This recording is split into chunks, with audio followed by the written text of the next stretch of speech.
It's been a tough stretch for the Fish. From first to, well, they've dropped 13 of 15. The Marlins need a pick-me-up, a nice productive homestand. But don't sleep on the Blue Jays and two-time American League home run champ Joey Bautista. It's a powerful bunch of Blue Jays that hit town tonight.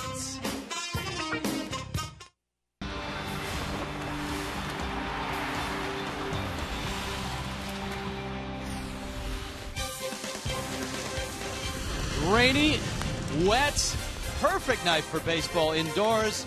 Interleague play continues. The Marlins are home and trying to stop a major slide. The Fish have dropped 13 of 15.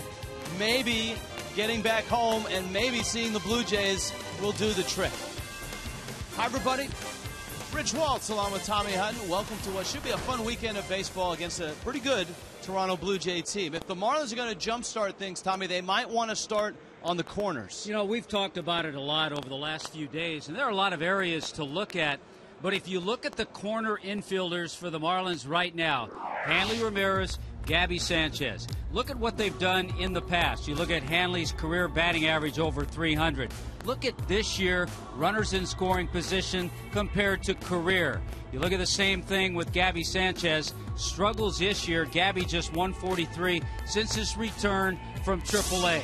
But one thing that Hanley did today, he worked in the batting cage about 3:30 this afternoon, and keep in mind the ball club got home about 3:30 in the morning. Eduardo Perez and Ozzie Guillen worked with Hanley on the leg lift, getting it down sooner, thinking about driving the ball. Pitching matchup in this one. Yeah, the Marlins need to score some runs, but their starting pitching has to get better as well, Tommy. Anibal Sanchez gets the ball in this one. One good thing, Anibal Sanchez flew early. He didn't land at 3:30 like everybody else, so he should feel pretty good and looking for a good outing against the Blue Jays, a ball club he's never faced before. On the other hand, in Ricky Romero, a left-hander, the same thing. He's never faced the Marlins before either. And he flew even earlier. The Blue Jays got here on Wednesday night, and he's outstanding this year. He is 7-1. How do you break the slump? How do you stop the slide? And the Marlins start it tonight as they return home to take on the Blue Jays.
Out the rolling windows in left field. Dark, wet, but inside the Marlins and the Blue Jays ready to go, and hopefully dry out in center field. Craig Minervini, Jeff Conine. Guys? Yes, Rich, indeed, dry out here. It's kind of fun to hear the "O Canada" just sung here for the crowd, and then also to see the old Blue Jay colors back, and hopefully it's a tonic for the Marlins. But I know big homestand here for the ball club, Jeff. Yeah, very big homestand, finishing up this month of June that has not been a very good month of June after a phenomenal May and a so-so April. So, you know, you look at what's been happening with the team and you think about, how do you turn this around? And it's kind of a slow process. You know, I don't want to sound cliche or anything, but it's kind of like you take it one game at a time. You hope to have a great game on both sides of the ball, pitching, defense, and offense, and you build on that. It kind of creates a good feeling with the team. You get one win under your belt. You go for the next one, you get 2 wins under your belt.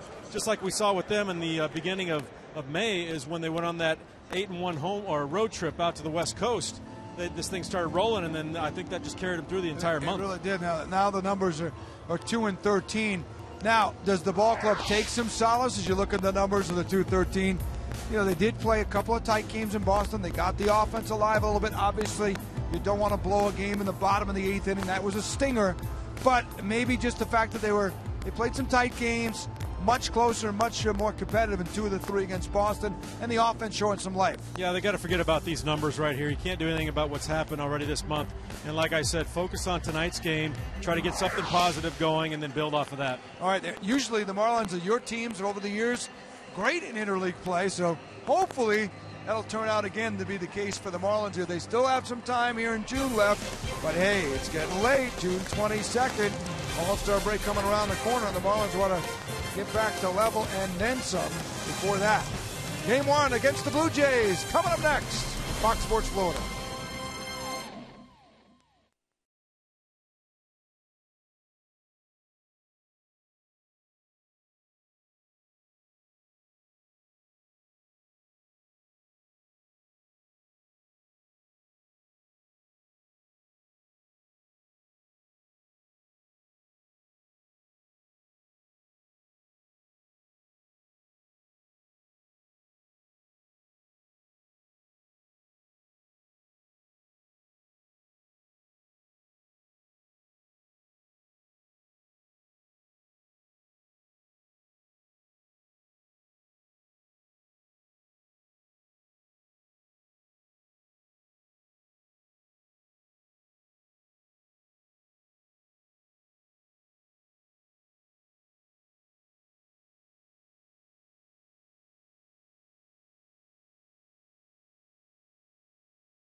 Baseball on Fox Sports Florida, brought to you by Toyota. Visit your local Toyota dealer today for great deals on an amazing lineup of Toyota vehicles. Toyota, moving forward. By AT&T, the nation's largest 4G network. AT&T, rethink possible. And by Papa John's. Right now at Papa John's, get any large pizza, even specialties, for only $12. Marlins Team Store, doing great business. Fans filtering in from a wet night in Miami. And the Toronto Blue Jays have been here since late Wednesday night. Anibal Sanchez on the mound, ready to go. Blue Jays, Marlins, first of 3. Pinch a penny brings you the first pitch. And a bundle of energy awaits at home plate. And that is Brett Lawrie. Lawrie leads it off with Colby Rasmus And Jose Bautista to follow. Big breaking ball from Sanchez is up. 14th start. He has 1 win in his last 8 starts. And Laurie smacks that one down the right field line into the corner. It's a fair ball.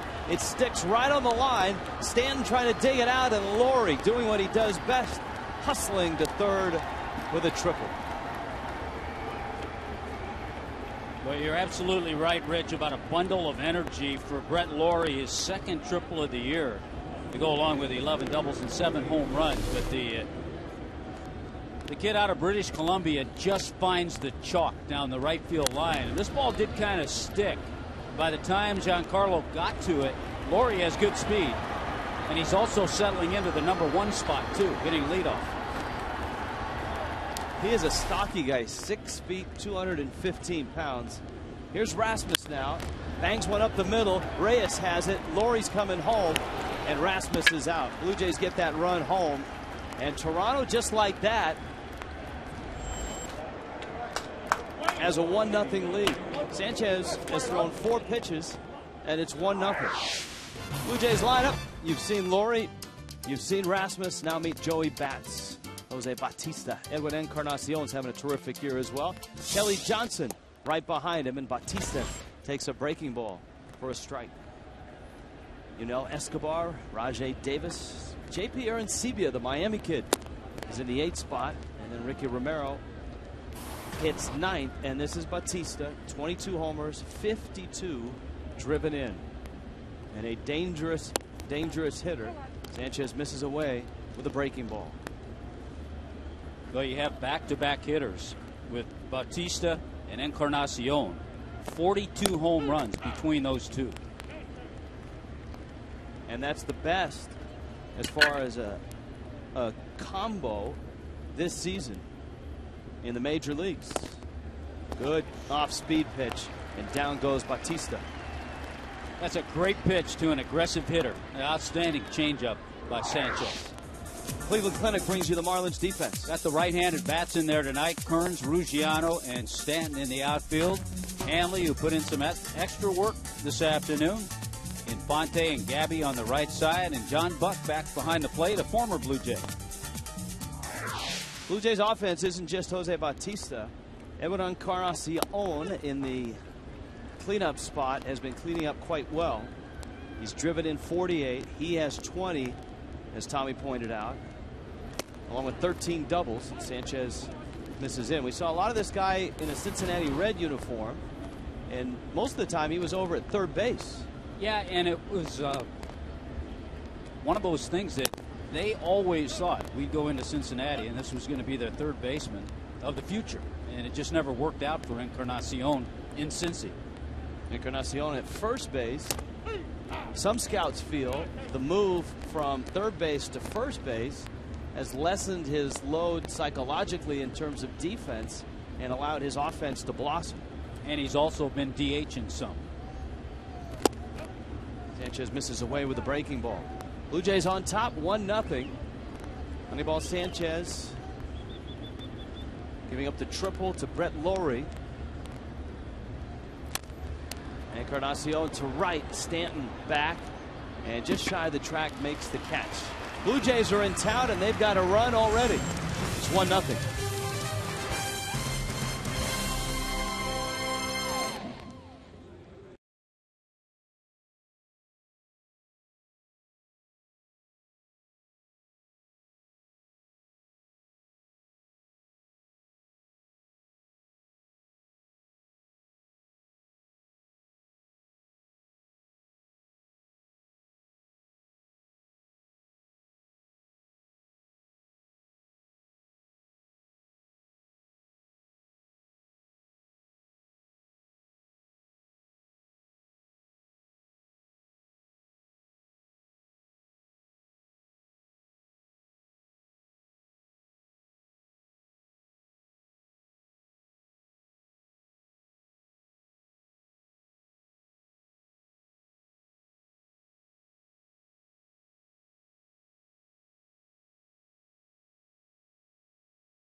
by that much. That leadoff triple for the Blue Jays gets them started. 1-0. Toronto on top. Marlins lineup looks this way. Jose Reyes, Hanley Ramirez, Giancarlo Stanton, who homered last night. Justin Ruggiano in the cleanup spot with Omar Infante slotted fifth. Austin Kearns gets a start in left. Gabby Sanchez at first. John Buck hitting eighth. And Sanchez hits ninth. And this, my friends, is Ricky Romero, a very good left-handed starter. The opening day starter for Toronto. A 15-game winner and an all-star last year. He goes to work. The switch hitting Jose Reyes. Fastball is up. Tim Cheetah calling balls and strikes behind home plate. There's a look at Reyes. Reyes has probably been the steadiest of bats for the Marlins in the month of June. And he pulls a ground ball. Laurie is there, and he fires across the diamond. The Blue Jays have made 53 errors this year, 11th in the American League. Cleveland Clinic brings you the defense. There it is. Rajay Davis, Colby Rasmus, Jose Bautista. I'm getting jacked up watching Laurie. He's a bundle of energy out there. Yunel Escobar, we've seen him with the Braves. Kelly Johnson, we've seen Kelly Johnson over the years. And Encarnacion at first. And a local product, JP Arancibia behind the plate. Here is Hanley Ramirez, and if you watched the outset of the telecast, you saw tape of the batting session that Hanley had early this afternoon. Goes after the first pitch, hits it hard. Escobar, the former Atlanta Brave, fires across to first. And Hanley hits it hard. He's out. The session that Hanley requested, he wanted to hit early, and so Eduardo Perez was there. The difference, Tommy, was Ozzie Guillen was involved this time. Yeah, Eduardo was throwing the batting practice. Ozzie was helping. Eduardo was throwing in some details. And a visitor to the ballpark today, Big Cat, Andres Galarraga, was standing watching and made a few comments himself. Galarraga had the high leg kick as a player. That's right, very similar. Very successful one, too. And that's the issue that Hanley is dealing with right now, that leg kick in the hands. Here is Stanton, who had a rocket out at Fenway last night. And Giancarlo takes inside. Marlins, as everybody I'm sure read this morning in the haze of the great night of celebration for the Miami Heat's World Championship. Everybody finding out that the Marlins had a lead last night in Boston, lost that lead, and Stanton was the guy that gave them their last lead with the solo homer in the sixth. That made it 4-3. The Fish actually went up 5-3 on the Infante RBI double. 1-2 coming. And it's in the dirt. Last night, this thing took less than 3 seconds to get out to left. Yeah, this was a breaking ball that stayed up from Daisuke Matsuzaka and didn't stay up long. It got out in a hurry in those monster seats at Fenway. The ball was hit hard. Just his second home run in June. Romero's 2-2. And he got him. Off-speed pitch, Ricky Romero, a 1-2-3 firsts with Toronto up 1-0.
Mission tonight, brought to you by H.H. Gregg.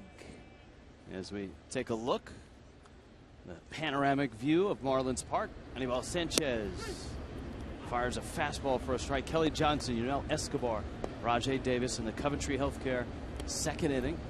Blue Jays an early run against Anibal Sanchez, who flips up a breaking ball, and it misses. Kelly Johnson, Marlin fans remember him in two spots.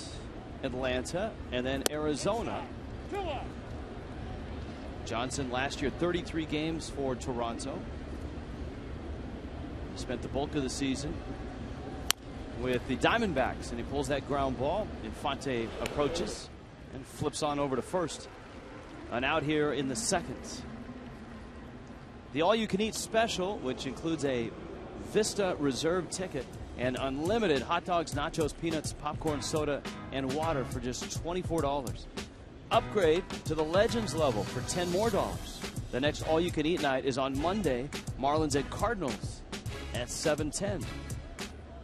You can order online at marlins.com. Here's Escobar. In fact, Johnson and Escobar were together in Atlanta. Escobar traded from Atlanta up to the Blue Jays in July of 2010. You know, an oddity in watching Anibal Sanchez, not too often do we tell you that a guy's really throwing well and off to a good start when he's given up a run. But Sanchez has a great pace tonight, has already shown some good changeups, and is throwing the ball extremely well. 95 on that last fastball. Feeds another ground ball to Omar Infante. Papa John's Fox Tracks.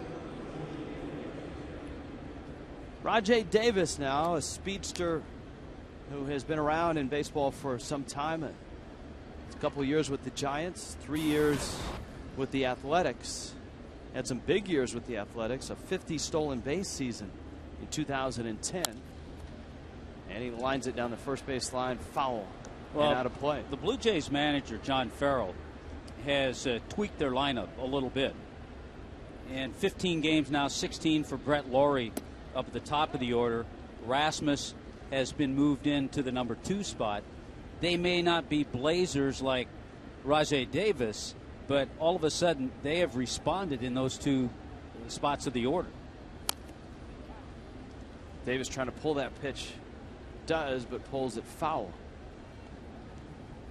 Offensively, it's a Blue Jay team that has really depended on power.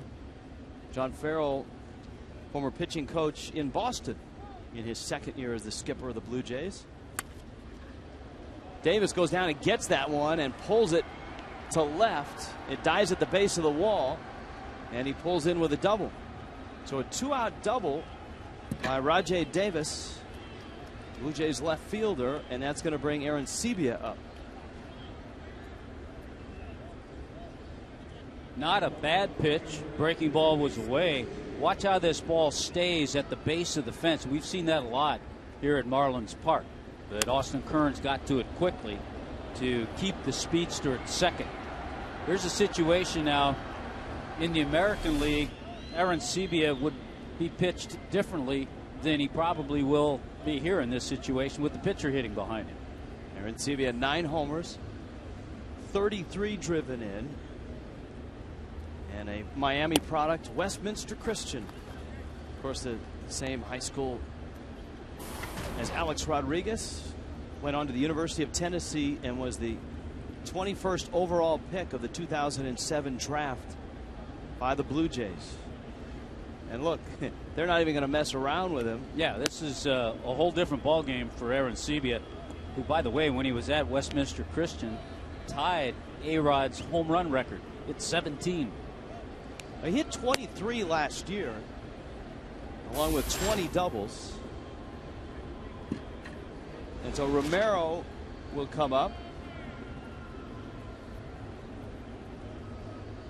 Davis out there at second base with Reyes holding him on. And Sanchez completes the intentional walk.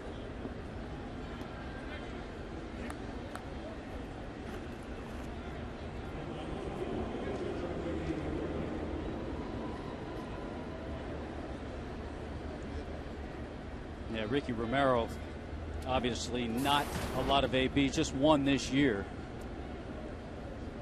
And a career .059 hitter. He's had a few opportunities in interleague play. And doesn't hesitate taking a big hack, though. No, and Sanchez, maybe in anticipation of that, flipped up a pretty good breaking ball. Arancibia at first, with Davis at second.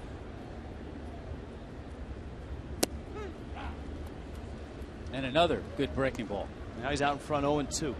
That's always the dilemma pitching to a guy like this. Do you speed his bat up by throwing an 86, 87 mile an hour slider or curveball, or do you stick with a 94 mile an hour fastball?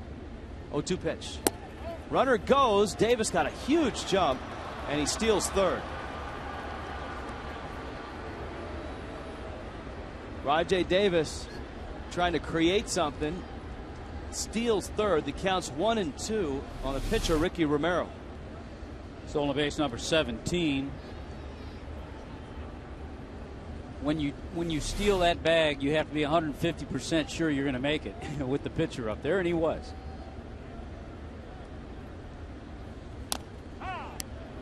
Romero seeing another breaking ball. This time got a piece of it, and it's 1-2. Yeah, Ricky Romero in his career 1 for 17.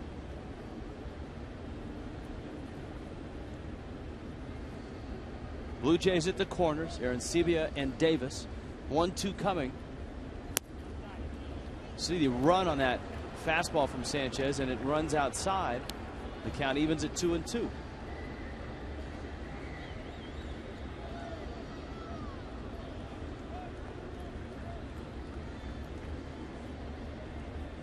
The 2-2. Runner goes, swing and a miss. He struck him out. Blue Jays leave a couple. Marlins trail in this one, 1-0.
En español es presentado en SAP por Coventry Healthcare of Florida.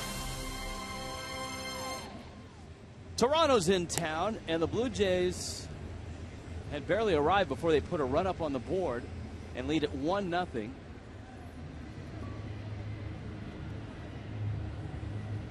Moneyball Sanchez has shut the door, even though the Blue Jays got a couple of runners aboard in the top of the inning. And the Marlins go to work on Ricky Romero, who's an interesting cat, Tommy Hutton. He's a guy that's had a great college career. Justin Ruggiano digs in.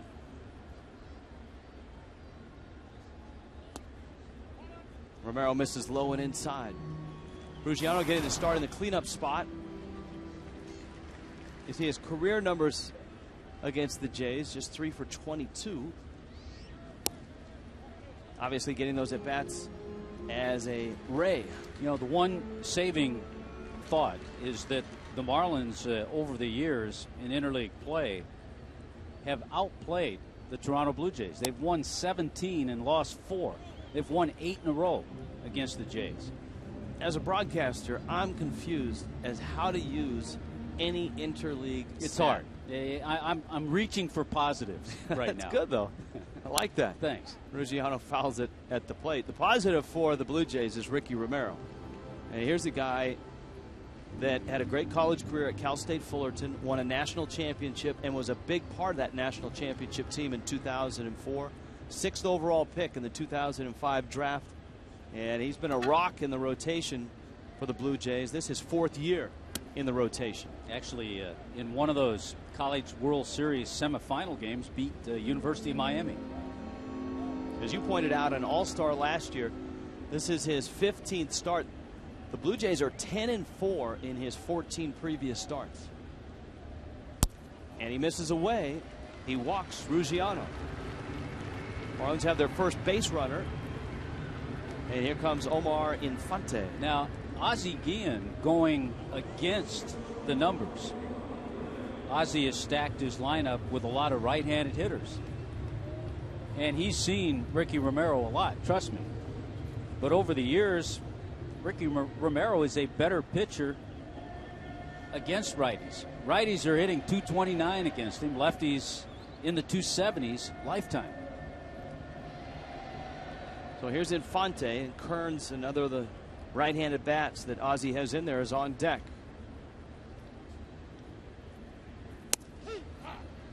A strike. Coventry Healthcare scouting report on Romero. I will tell you a little bit more about the 27-year-old lefty. Consistent winner, he's been that, no question. Late cut on the fastball. At times, he'll throw that changeup 3 times in a row. More often, and most often, to right-handed hitters.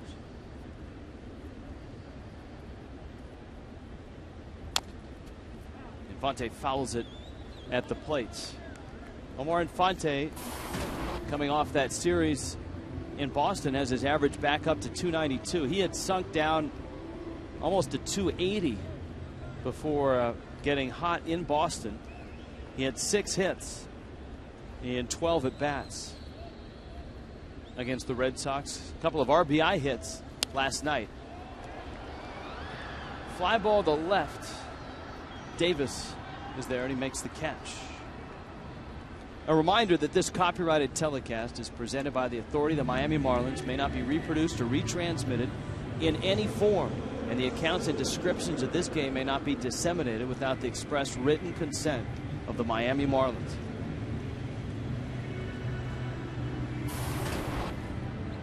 Kearns is trying to recapture the magic that he had before he hurt his hamstring. Boy, and he had some magic going. It all started in spring training, a tremendous spring.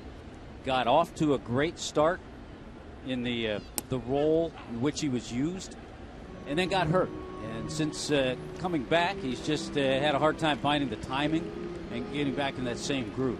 He got a first pitch changeup from Romero that counts 0-1.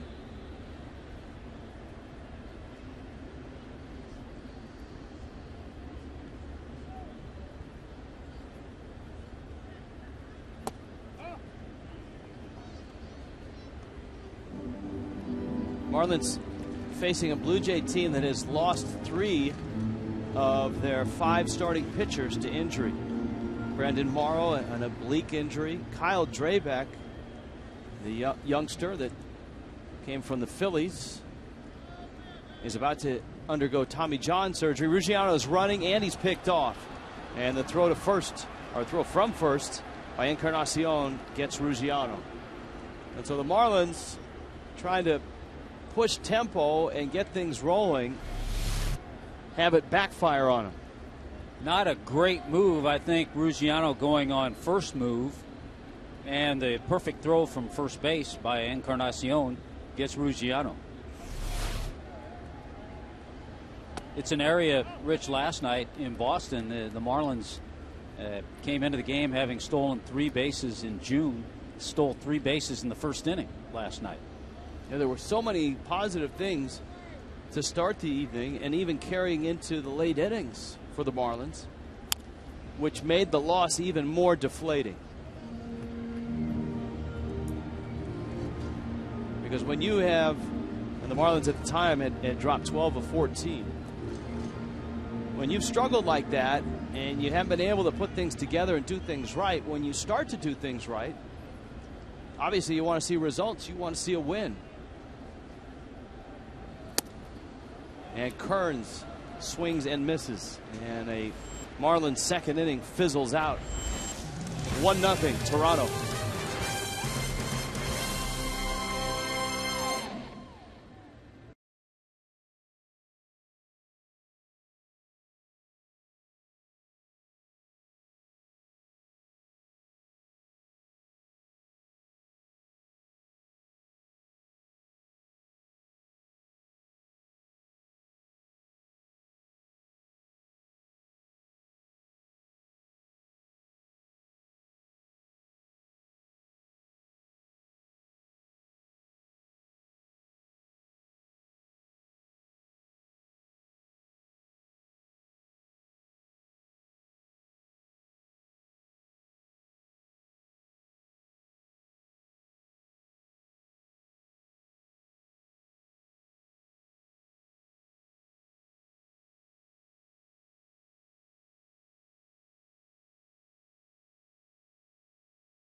Check in with Craig Minervini.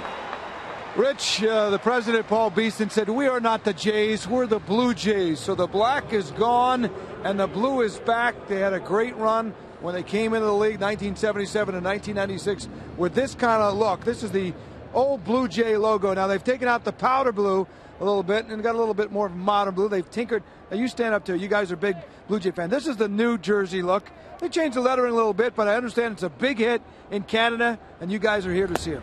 It's huge right now. It's a lot of merchandise been sold as soon as it was changed over. It brings us back to the glory days. Yeah, the glory days when they won a couple of World Series, but also the inception of Blue Jays baseball.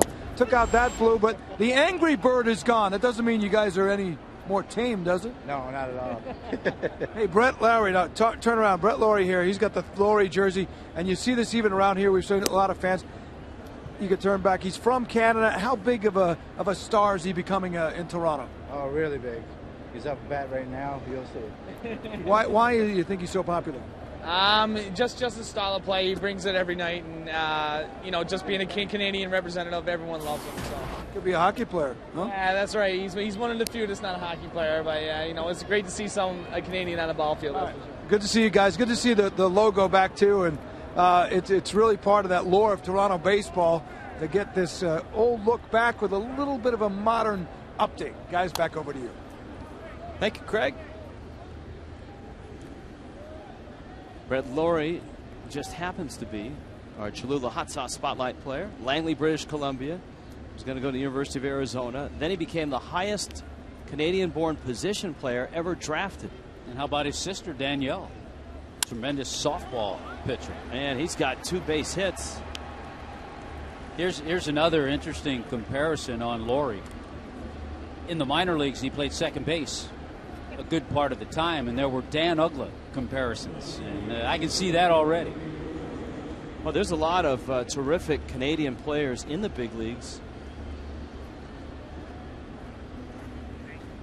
Okay, here's a situation, Rich, excuse me, before you get to the Canadian players. We saw some great jumps last inning by Blue Jay players. Yes. So right now, Anibal Sanchez has to make sure he holds and changes up his deliveries to the plate. And Lowry has 9 stolen bases, but he leads the American League in caught stealing as well. He's been caught 8 times. Laurie may have grown up idolizing a guy like Joey Votto from a vastly different part of Canada, but still Canadian. Votto from the Toronto area. Of course, Laurie over in British Columbia. Ryan Dempster, one of our favorite guys. Eric Bedard, Rich Harden, Jeff Francis, all Canadian. Justin Morneau, Jason Bay from British Columbia. I think the interesting part of all that is that the youngsters in Canada certainly don't play as much baseball as the kids in the United States or the kids in the Dominican or Venezuela. Russell Martin also on that list. Anticipating an attempted steal, the Marlins pitch out.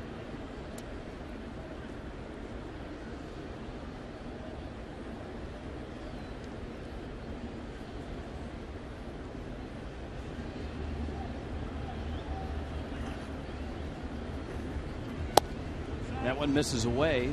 Larry Walker, if you want to throw in some guys that are no longer in the game, Ferguson Jenkins, Eric Gagne. One of the greatest things on Larry Walker, who's a tremendous ball player. Here's a guy who grew up in Canada, didn't play a whole lot of baseball, yet had some of the best instincts on a baseball field that you'd ever see. And he was a British Columbia guy, too. That one is hammered foul. The crack staff also lobbing in Tim Horton's name, but Tim Horton, of course, the infamous hockey player. He started the donut chain, was and tragically restaurateur. killed. Yeah, and then Tim Horton Donuts. I'm sure it's a staple. Brett Laurie stopped there a few times. I'm sure you stopped there a few times. I have been to Tim Expo Hortons. and a Blue Jay. It's amazing at times who the crack staff will come up with. I think that just speaks to the crack staff's love of donuts. I think that's one thing we can all agree on. Brett Laurie's at first. Colby Rasmus at the plate. Rasmus, an interesting stance at the plate, and it looks like he's made somewhat of an adjustment since we last saw him as a St. Louis Cardinal. Rasmus last year, 94 games in St. Louis, 35 in Toronto. He was involved in an 8-player deal. This is one of those guys, Rich, that had a few conflicts with Tony La Russa. And all of a sudden, he became a Toronto Blue Jay and was traded from the Cardinals. Did not have the best of years offensively. He's really up on the plate. Runner goes, and a ground ball hit hard to Gabby Sanchez. John Farrell not afraid to put the game in motion. And Laurie is back in scoring position again. Yeah, I think John Farrell has tipped his hand already as to how he's going to play this series. Very aggressive. John Farrell out of Oklahoma State University, pitched in the big leagues. You mentioned earlier, well-respected pitching coach when he was in Boston. Here's Bautista now. Bautista out of the Dominican Republic, but he played junior college ball here in Florida, Chipola Junior College. And that's where Pittsburgh picked him in the 20th round back in 2000. And along the way, he was a Rule 5 draft pick. He was waived. He was purchased. He was traded for a player to be named later from a variety of teams. He breaks his bat and dumps that one over Infante's head. Laurie racing around third, and the Blue Jays have a 2-0 lead. Joey Bats just broke his, but he gets an RBI single out of it. We had it all set up because Laurie was on the move on that ground ball out. Kind of a flat slider, and Bautista picks up the RBI for him, number 53 on the year. And There's a couple of really interesting comparisons, Rich, with Bautista and Hanley Ramirez. For Bautista to have success, it's timing in the leg lift. Encarnacion rips that one to left. Kearns has it, fires it to second. Nicely done. The relay to first, and getting back into first is Encarnacion. Bautista is standing on third base next to Hanley now, but Encarnacion with a good piece of hitting.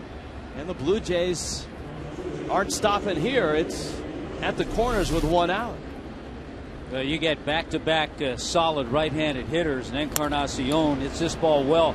Nicely played by Austin Kearns to get over and cut that ball off, because I tell you what, Encarnacion was thinking about second base. He was thinking about a double. Anibal Sanchez thinking about a ground ball right now. Kelly Johnson takes inside. So the whole key for Bautista is letting that front foot down softly and timing just right.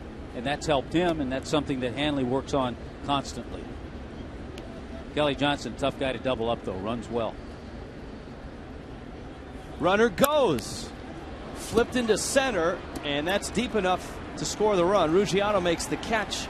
Trotting home is Bautista. And Toronto has come in here and put 3 early runs up against Anibal Sanchez. And if you're the Blue Jays and you're facing a team like the Marlins that are really scuffling, to come out and make a statement like this is a real big thing. And I'll tell you what, in watching just early on, the Blue Jays are taking it to the Marlins. Right now they're outplaying them. They're being aggressive on the bases. Even on that play, the runner at first base, Encarnacion, was on the move.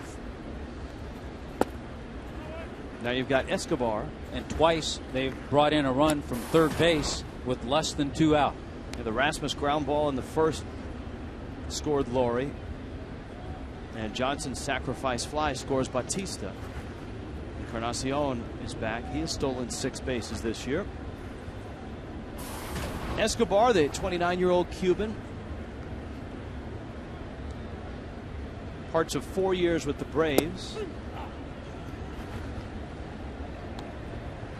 Had a really good year last year. Hit .290, on base percentage at .369, 24 doubles, 11 homers.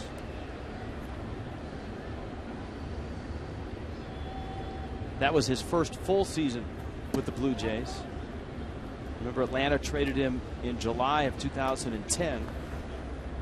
I'll tell you what, as a Brave, he got some big hits against the Marlins. 52 games against the Marlins. He had .333. And he feels, I'm sure, very at home driving down Calle Ocho, coming to this ballpark. Randy St. Clair's on his way out to the mound to talk to Sanchez. John Buck is out there already. You know, it's an interesting thought as you watch Randy go out to talk to Sanchez. And I mentioned after the first inning how well he was throwing, but I also see, and it appears that because the Blue Jays have been aggressive, because of the way they're running on the bases, that's kind of thrown him off a little bit. Yeah, you're right. I mean, the way you put it is perfect. The Blue Jays have taken it to the Marlins here early on. Don Wakamatsu, the bench coach, highly respected, talking to John Farrell.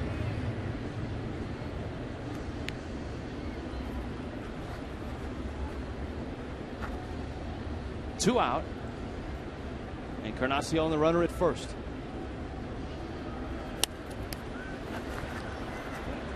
Escobar fouls it back and out of play. Yeah, Escobar here in Little Havana has got to feel pretty comfortable. It was October of 2004 in which he and 34 others got on a 25-foot boat in Cuba and spent 2 days at sea before they landed, luckily, in Miami.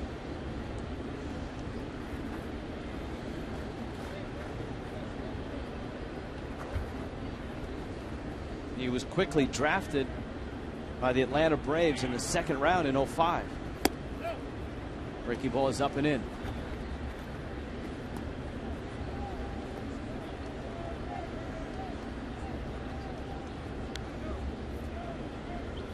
Full count, 2 outs. That means Encarnacion will be scooting from first.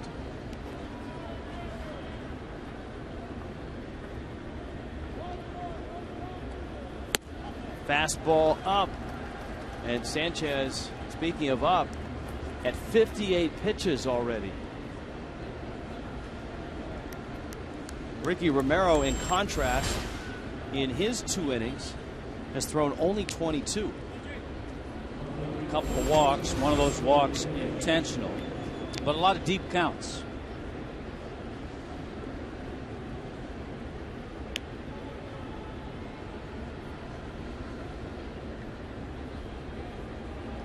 Now Davis.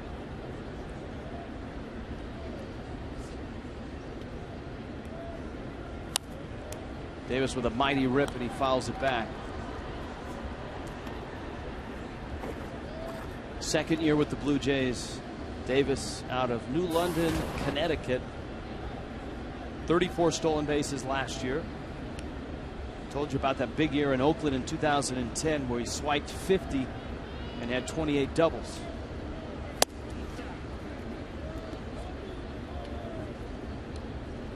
And Sanchez looks like a completely different pitcher than he did in the first inning.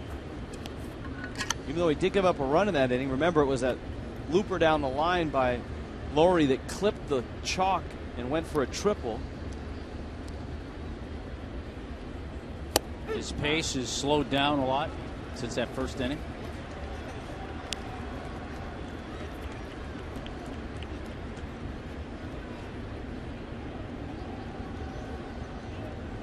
And the Marlins not only have seen the Blue Jays jump out to a 3-0 lead, the Fish are facing Ricky Romero, who knows what to do when he gets a lead. He's 7-1 this year. High fastball finishes off Rajay Davis. But the Blue Jays will not relent. They're up 3-0.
Corona Light wants you to find your beach this summer with the Miami Marlins. They're offering 6 lucky Marlin fans the chance to win 4 tickets and a Fiesta Suite for an upcoming game at Marlins Park.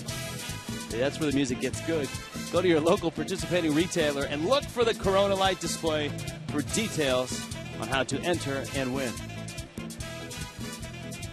Marlins need to pump that music into their dugout right now to get some life. They're down 3-0. Gabby Sanchez is up, and Romero throws a fastball for a strike.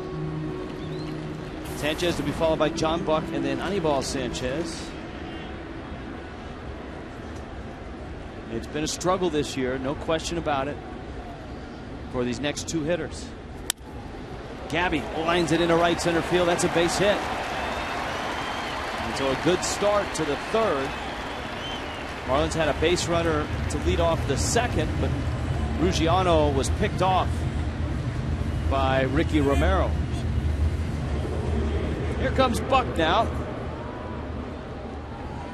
John getting the night off last night after homering and cramping all in the same swing in Boston. Buck homering in that 7th inning on the brutally hot night on Wednesday night, and the back of his leg in the hamstring area just cramping up. He had to Kirk Gibson it around the bases, and he drives that ball to right field. Caught out there by Bautista. A nice approach by both Gabby Sanchez and John Buck. John Buck, an all-star with the Blue Jays back in 2010.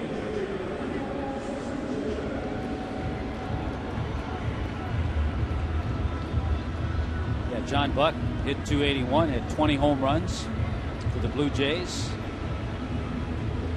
His only year in Toronto. He and Jose Molina split the didn't split the catching duties. Buck caught maybe 2/3 of the game. Sanchez trying to bunt, pops it foul and out of play, and the count is 0-1. So the Marlins here with 1 out, down 3-0, hoping that Sanchez can advance Gabby Sanchez into scoring position and give Reyes an opportunity to get the Marlins on the board.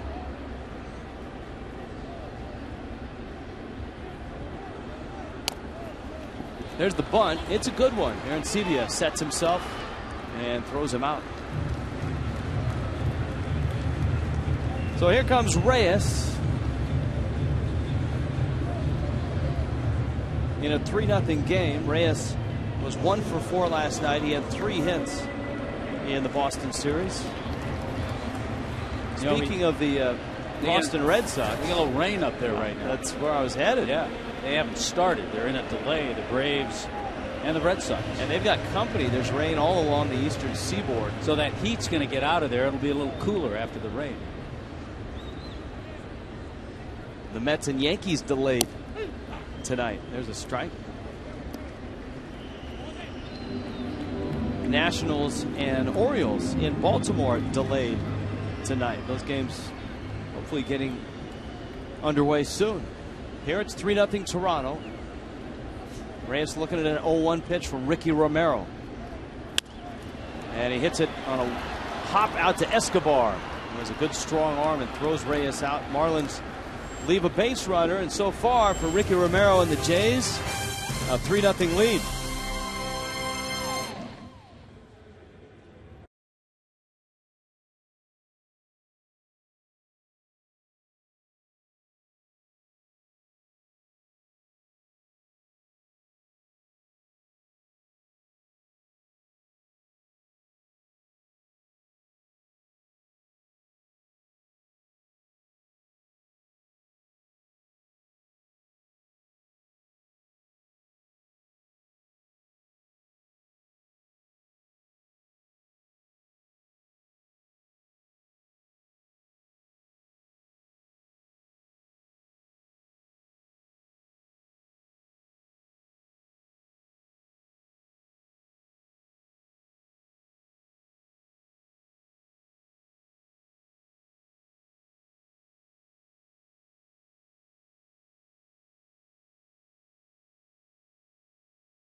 Fourth inning.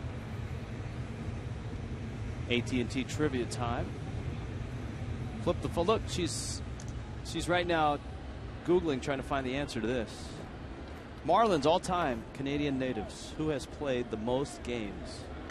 We forgot P.J. Loyola on our list of great Canadian players. Standing high school pitcher. J.P. Arancibia, Ricky Romero, and Brett Lawrie against Anibal Sanchez. Fly ball center and deep. Ruggiano is back, and he makes the catch. Here, when a Toronto Blue Jay player hits one deep to center field, they can't look up and see the hotel, as they do at Rogers Center. Or the restaurant out there. Or the restaurant, yeah. Carlos Delgado used to be a frequent visitor. Carlos Delgado used to pepper the window panes on that restaurant. Is it still a Hard Rock Cafe out there? I'm not sure. I used to be. I'm not sure. Look at Romero smacking one into center field. His second big league hit. Kid from East LA and Cal State Fullerton. You know, we sent our congratulations and certainly to the Miami Heat, their NBA championship. And I was thinking about Ricky Romero. He's a huge Lakers fan, so I'm sure he's not all that happy about the Heat, but he follows the Lakers and is a huge fan out in Los Angeles. But a great year for the Miami Heat.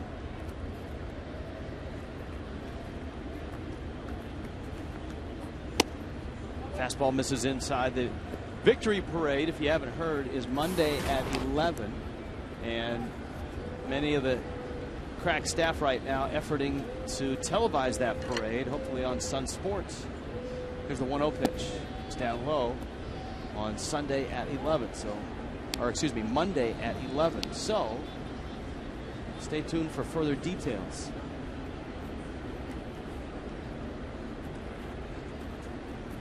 Lawrie has tripled, singled, scored 2 runs. And he takes a strike. You know, you were hoping with the quick out of Arancibia, with Romero, the pitcher, up, you're hoping to see Sanchez have a quick inning, a nice 1-2-3 inning, but he got crossed up when Romero got the base hit, and now Lawrie with his 3rd hit. My goodness. Romero stops at second. Lawrie is about to spontaneously combust at first base. He's had great swings, all 3 at bats. And he wasn't drafted by the Blue Jays. He was drafted by Milwaukee and then traded in the Sean Markham trade. But whoever orchestrated that trade is feeling pretty good. Maybe it was Alex Anthopoulos, the general manager. Well, I tell you, he got a little backup slider. He opened things up, got his hands to it real fast. It's a nice swing, impressive. Here is Rasmus. Do you remember Rasmus standing this close to the plate in St. Louis? No, I remember a different stance. I can't describe it, but I just remember a different type of stance. He drove in a run with the ground ball out in the first. He's 0 for 2. See how close he is to the inside of the batter's box, and his hands are directly over the plate. I mean, I'm not talking about his hands are on the inside part of the plate. His hands, if you draw a line from the bottom of his hands straight down, that's dead right in the heart of the plate. And it's not quite Chase Utley-like, because Utley holds his hands a little lower. But when Rasmus gets himself set, as you mentioned, so close to the plate, look at the hands going right down. He's right over the plate. Yeah. Whatever's comfortable.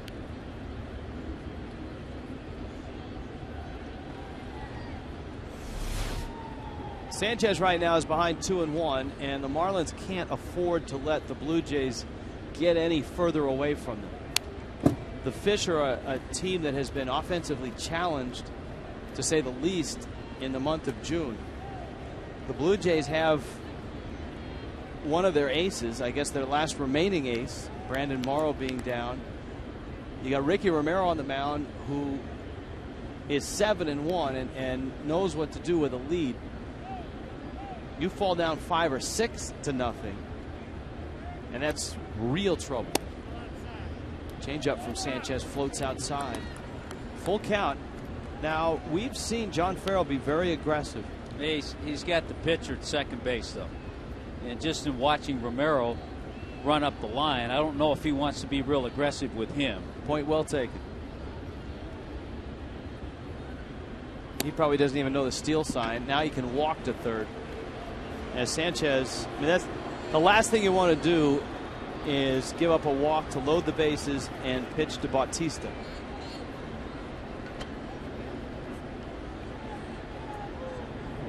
Nissan presents leaders of the game.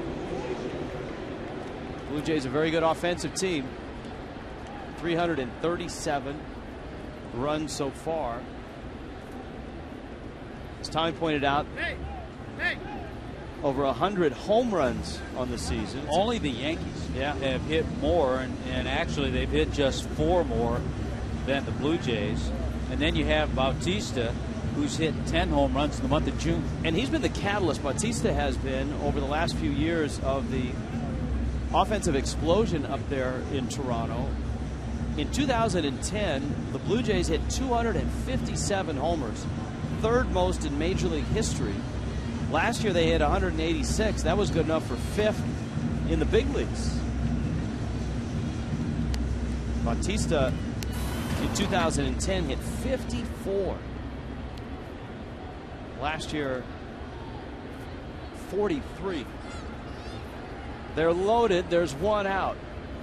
And Bautista takes high. Well, the turnaround for Bautista has been tremendous. Coming into this year, he'd hit 97 home runs in 2 years. He'd hit 59 his previous 6 years. Sanchez at 2-0 right now. Marlins bullpen is active.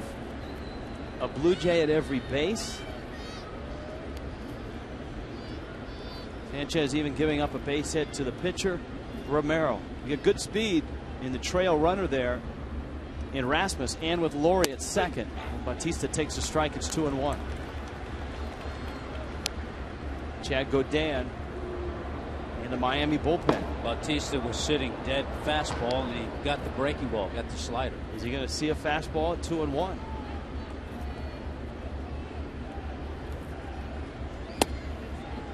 Saw the changeup. Not as sharp. That first inning was the sharpest that Sanchez looked. You got another heavy hitter on deck in Edwin Encarnacion. We have a feeling too, if he loses Bautista and walks him, that we'll see Chad Godin. He lost him. Bautista picks up his second RBI of the ball game, his 54th of the season. Crowd's not happy. Ozzie Guillen's not happy. Randy St. Clair going to the phone to see if Godin is ready as Romero comes across. It all started with the pitcher Ricky Romero picking up his second big league hit with one out. You can really look at this inning and point to that, because if he blows away Romero after already getting Aaron Sebe, all of a sudden he has 2 out, nobody on base. It's a whole different story. It's almost like you I don't say you should, but you should initiate some kind of fine to your pitchers if you give up a hit to an American League pitcher. Well, the price he's going to pay is an exit here. Really early exit for Anibal Sanchez, who has been one of the better starters for the Marlins in terms of getting deep into games and ERA, but not here tonight in the series opener against the Blue Jays. 4-0. Here comes Chad Godin.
or inside. Outside, wet and rainy. Inside, the Marlins happy to be home after a miserable road trip, but not much has gone right tonight.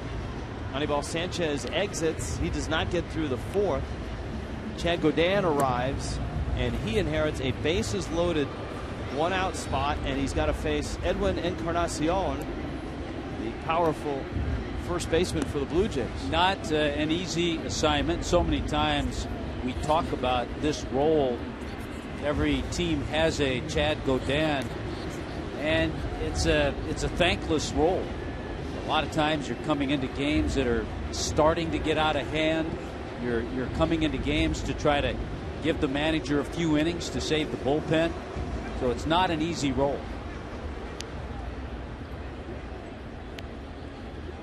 Encarnacion is flied out and singled. 20 homers for Encarnacion. We told you that he and Bautista, the most powerful duo in all of the major leagues. They have 6 more home runs combined than the combo of Paul Konerko and Adam Dunn. Dunn's hit 23, Konerko 13. Of the Chicago White Sox. 0-1. Sweeping breaking ball, and he's out front 0-2.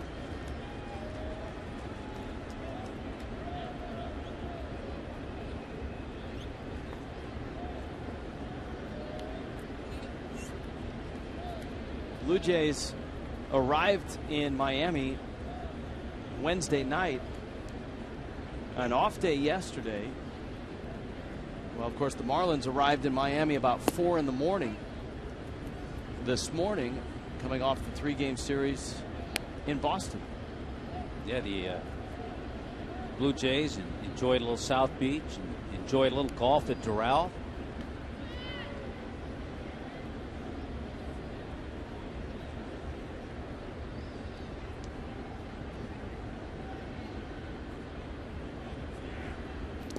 One-two breaking ball. Buck gets a piece of it.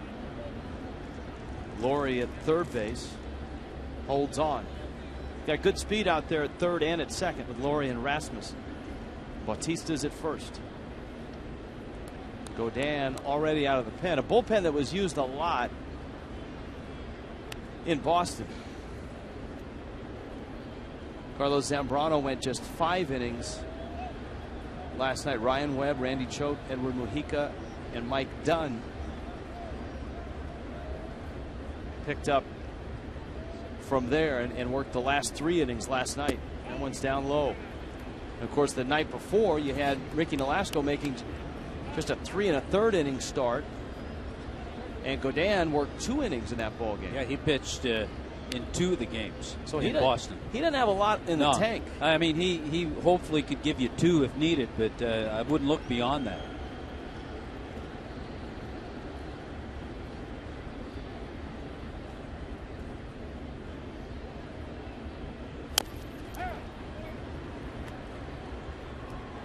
Count stays at 3-2. And they're still delayed in Philadelphia with the Rays and the Phillies. They've started in Baltimore, Nationals and Orioles. Bottom of the first. That's got to feel good for Davey Johnson to go back into Baltimore with the Nationals that had 40 and 27. Johnson, of course, played there, managed there. 3-2. Foul back to the screen. You know, in thinking about the way this one got started and with Anibal Sanchez, we talk so often about players, certain players stepping up, picking up other players. Sooner or later, a starting pitcher is going to have to step up, or a couple of starting pitchers. Give Ozzie 8 or 9 innings, help the bullpen, pitch well, and get something started. Fastball in, and Godin walks in a run. Now it's 5-0. And a bleak night gets a little grimmer as Ozzie Guillen looking at Joe Espada. And here comes Kelly Johnson. There's still only 1 out. But you look at the Marlins starters. Mark Burley, 5-8, pitched a little better than their record shows. JJ's 4-5. Ricky Nolasco's 6-6, but an ERA over 5. Anibal Sanchez, if things stay the same, is going to be 3-6. And Carlos Zambrano's 4-5. What jumps out there is there isn't a starter over 500. Exactly. My point well taken. And if you were to pick one of those 5, I mean, some teams very easy. The Nationals have 2 9-game winners, Gio Gonzalez and Steven Strasburg. If you're going to look at that 5-some, who's your ace? Who's going to start a big game? Right now, it's tough to tell. I mean, I guess Josh Johnson maybe. Another point yeah. that we're trying to make. Exactly. The way that JJ has pitched over his last 3 starts. And all that being said, here are the Blue Jays who have lost 3 starters out of their rotation. Kelly Johnson, 1-2 pitch coming from Godin. And it's fouled back to the screen. But the Blue Jays offensively continue to click. They did lose 2 of 3 against Milwaukee, in Milwaukee. And that came after they swept Philly. 1-2. Johnson hits it to left field and hits it deep. Tagging and scoring is Rasmus. Everybody else going to move up. Kelly Johnson delivers a sacrifice fly, his 2nd of the night. So once again, the Blue Jays not only getting some big base hits, they have 7, but for the 3rd time, not counting the walk with the bases loaded, but the 3rd time they put a ball in play with a runner at 3rd and less than 2 out and gotten a run. Yunel Escobar. Do you get my gist? Hey, loud and clear. You would be the preacher, I would be the choir.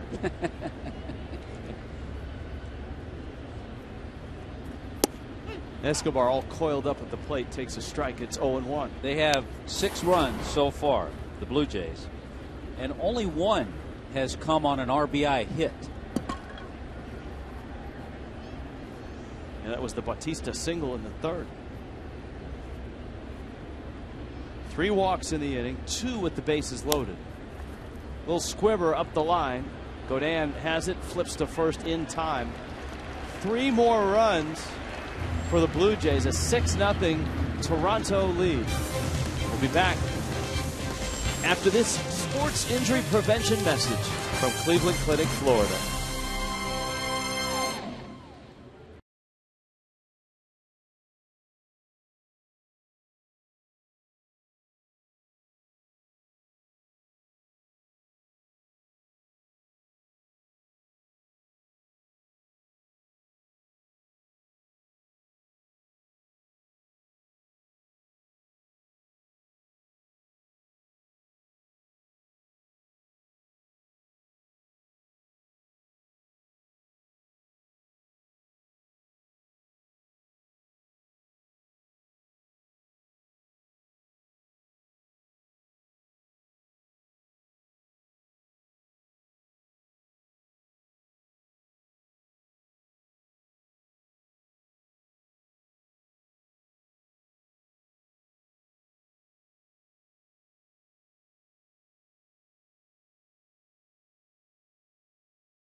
Fox Sports Florida brought to you by Florida Department of Transportation. Drive sober or get pulled over.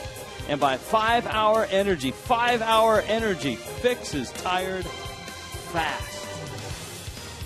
I would bet there isn't much 5-hour energy on the shelves in Miami this afternoon. I think a lot of folks probably had to dip into that after last night. I would agree, possibly broadcasters. I'm talking about Heat revelers, Heat fans, folks that were down at the AAA and then had a fun night. This is not so fun for the Miami Marlins. And the Ramirez takes a fastball for ball 2, and it's 2-0. The Marlins have just one hit, first time through the order. Ramirez, Giancarlo Stanton, and Justin Ruggiano. Ricky Romero at 7-1.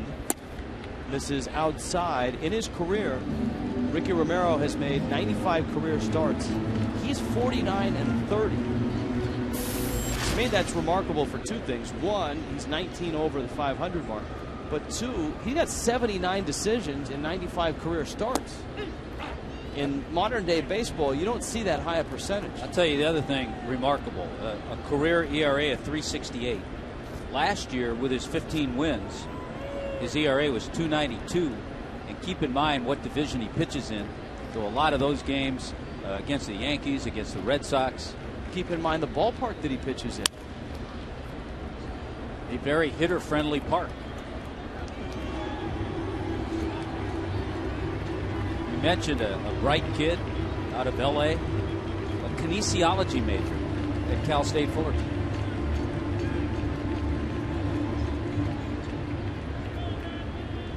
Very composed. He's 27.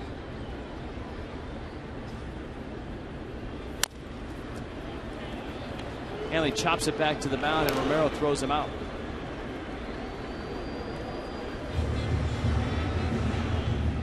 I don't think we've even guessed at the AT&T trivia question yet. Canadian Marlin. Mike Redmond? No, Mike's not a Canadian, is he? Well, it's got to be Dempster. Most appearances, most games played? It has to be Ryan Dempster. Okay, 125. There you go. But I guess the next question, who would be second on that list as far as Canadian Marlins? I'm not sure. You know, I spaced on Redmond. He went to Gonzaga. He was from Spokane. Yeah, from Spokane. The Washington guy. And I think I saw him in the media guy. There's a liner to left. It's deep off the top of the wall and gone. Giancarlo Stanton with his 16th, and the Marlins are on the board. I don't think that one gets out at Fenway. No, it's not high enough. Certainly not 37 feet. It's maybe a double or at least a hard single. Very similar, though, to the home run he hit last night. But the one he hit last night was a little higher. It got over the green monster. Watch this thing hit. It very easily could have bounced back. But look at now, all of a sudden, Giancarlo is starting to lock in and have some good swings. Had a single in the home run last night and a home run here tonight, number 16. Ruggiano now.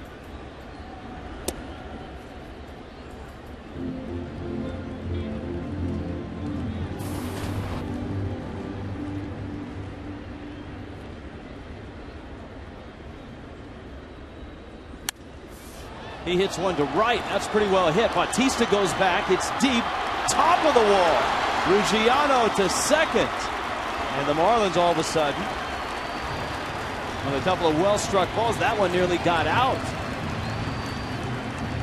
Boy, Ruggiano himself just missed a home run off the top of the fence. He got a high changeup. Justin Ruggiano now with 7 doubles, a triple, and a couple of home runs in very limited playing time. So a very good swing. He stayed back on that off-speed pitch. Almost had himself a home run.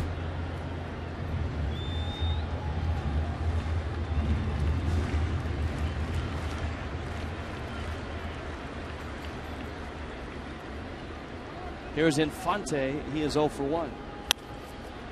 Slow roller out towards short. Escobar goes to first. Ruggiano hustling to third.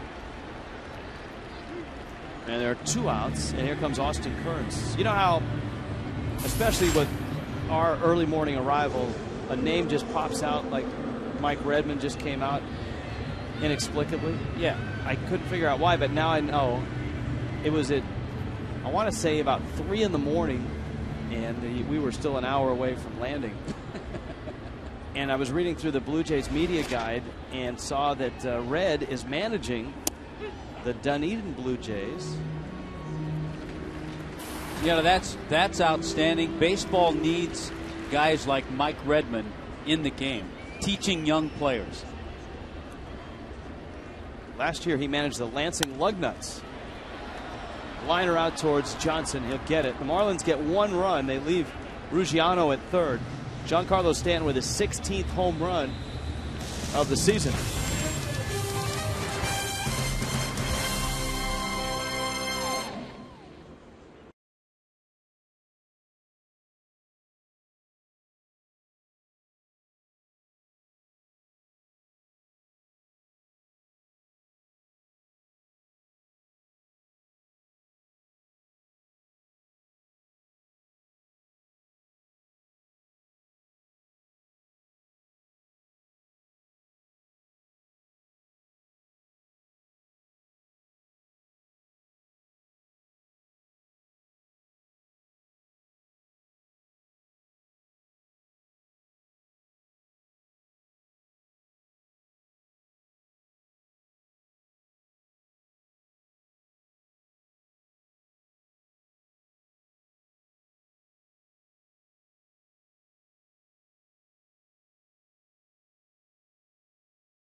Stats. Omar Infante, a nice stay in Boston. Marlins can count on Infante. You can count on Just for Men Auto Stop 4 foolproof results.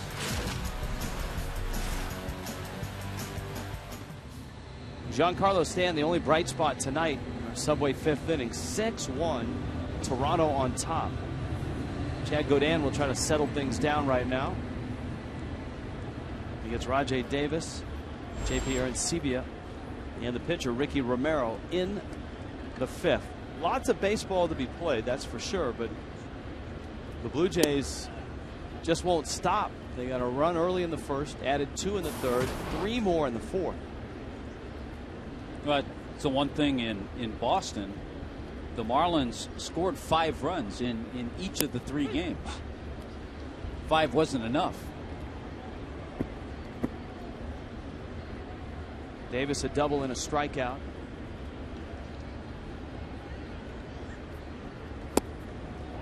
And Godin misses down low.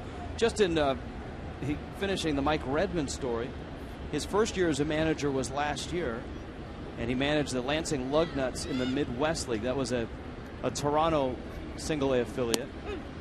Got him all the way to the Midwest League Championship Series where they lost, and was selected as manager of the year in the Midwest League. Now he's in the Florida State League with Dunedin. His pitching coach, what a great name from the past, Darryl Knowles. Darryl Knowles, been around a long time, left-handed reliever. Reyes is there and throws to first. You remember him with Oakland? Darryl Knowles appeared in every game of the 1973 World Series for Oakland. You're right, he was one of the setup guys for Raleigh Fingers. This season, Fox Sports is proud to support the Boys and Girls Club of America, a place where youth can reach their full potential as productive, caring, responsible citizens. To learn more, visit greatfutures.org/ Fox Sports. Was a teammate with Daryl Knowles a little bit in Montreal, the Expos. All right, here's Aaron Sebia. And he fouls this one back to the screen. I think Knowles one night came in out of the bullpen, took his warm-up tosses. There were a couple of guys on base. He picked a man off, picked a guy off first base. I know where this is headed. His spot came up in the order the next inning. The Expos took the lead.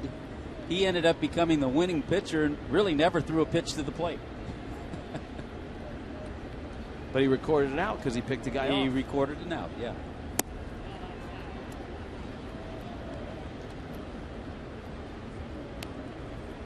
You know, it's been a long month and a tough night when you're reduced to perusing the Blue Jays media guide. We're telling Daryl Knowles stories.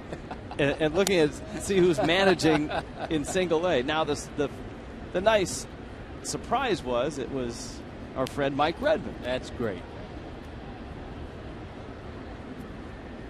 But they have a lot of catchers in there. I mean, now that we're in there, Sal Fasano is managing in Double A. Fasano's Paisanos. Guy that made a living as a backup catcher. If you're a backup catcher, a Mike Redmond, a Sal Fasano, you've certainly studied the game. You've worked at your craft. You did a whole lot just to stay at the big league level. All right, I put the book down. I can't get any further into that. There's a fastball for a strike, and down goes JP Arancibia.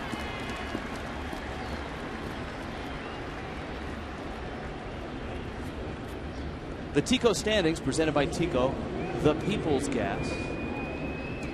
The Marlins slide has brought them 8 back of the Nationals. Nationals going to play tonight at 40-27. They're scoreless against Baltimore in the second. Phillies and Rays look like they're close to starting that game in Philadelphia. Braves and Boston are bottom of the first in scoreless. And an addendum to our trivia question, the second most number of games ever participated in by a Marlin, by a Canadian Marlin. Right-handed reliever Chris LaRue. Over the last few years we saw Chris.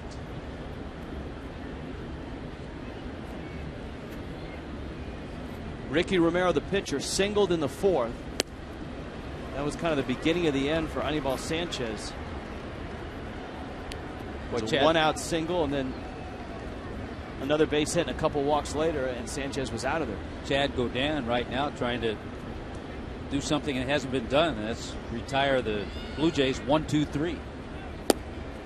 Just like that. Like butter.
On top. Marlins got their first run in the bottom of the fourth.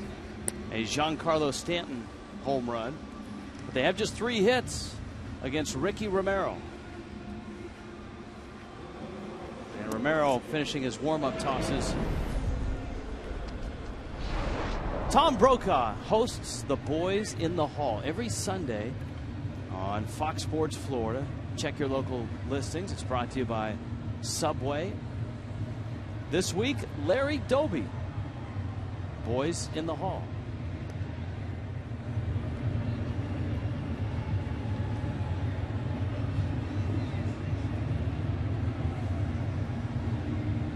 Gabby Sanchez, John Buck, and the pitcher spot as the Marlins try to climb back into this thing.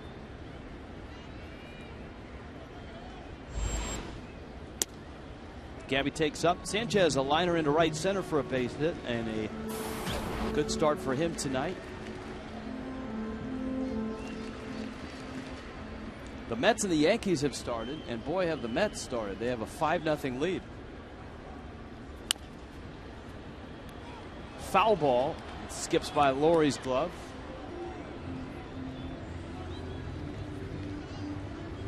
Ike Davis.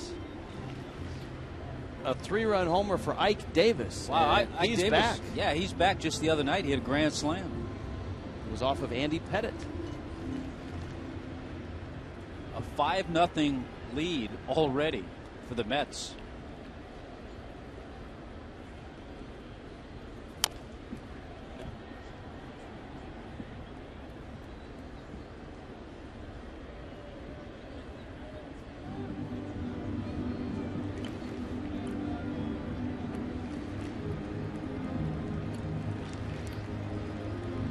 One and 2 to Gabby Sanchez.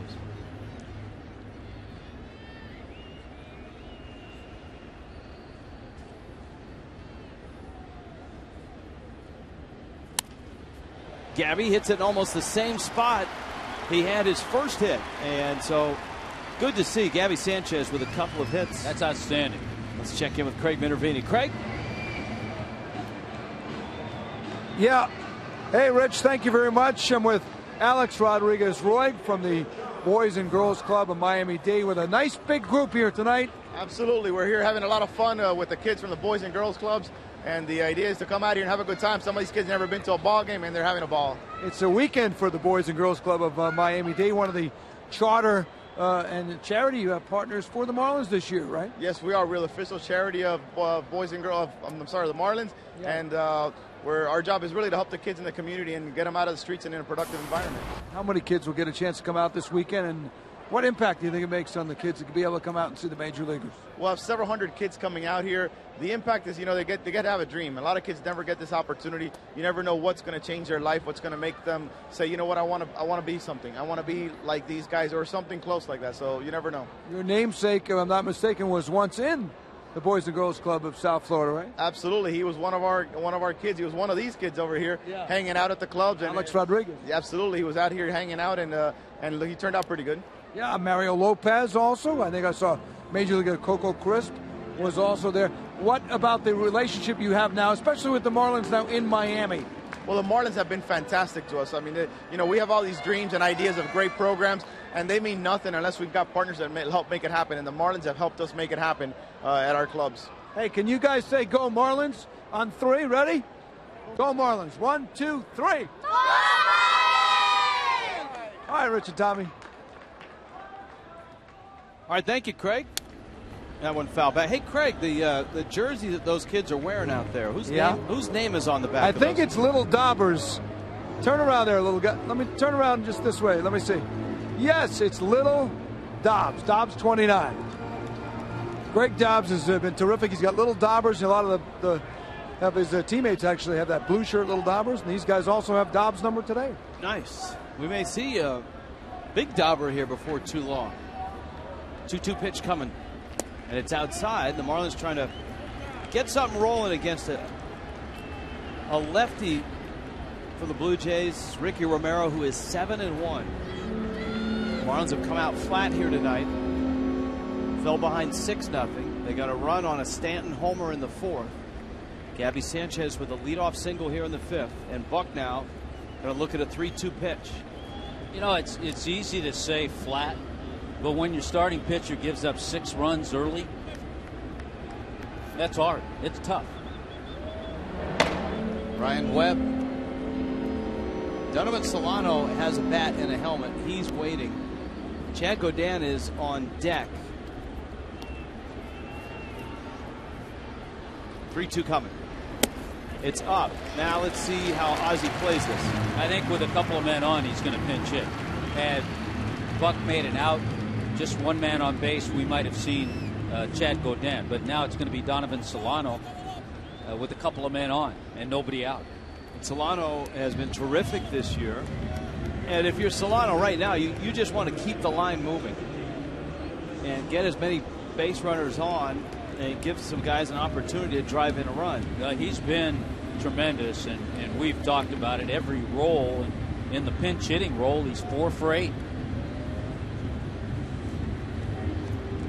32 at bats, 12 hits, 3 doubles. He's driven in 5. 6 strikeouts. He's walked 3 times. So there's Buck and Gabby Sanchez. A single for Sanchez, a walk to Buck.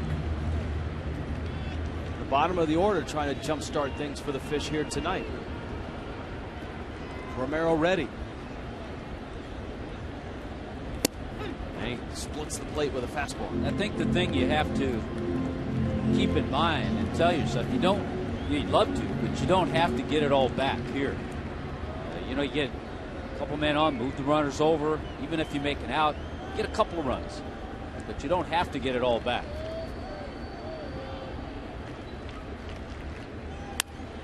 Solano gets jammed, and Kelly Johnson is there to make the catch.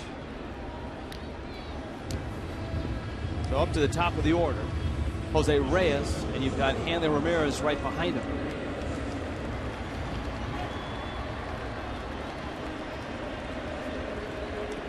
Reyes twice has pulled ground balls to the left side. To Laurie at third in the first, to Escobar at short in the third.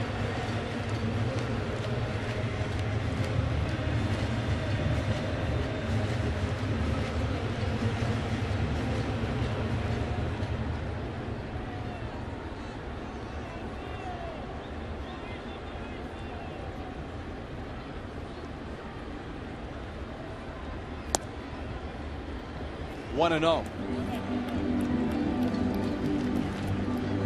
Romero is a guy that is prone to walk some people. Yeah, 42 walks in 88 innings coming into this game. He's walked a couple tonight. Reyes, I think, clipped Aaron Sebia on his backswing. Ball and a strike.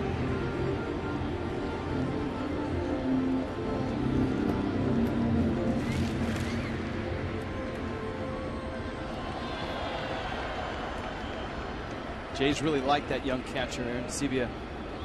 Of course, out of Miami. He's 26. 1-1. Changeup. Reyes went out of the zone to try to get it, and it's 1-2. And remember, of course, with 2 strikes as a hitter, you can't look for the changeup. But remember, in our scouting report, he's not afraid to throw 2 or 3 changeups in a row. But with 2 strikes, got to be able to pull the trigger on a fastball.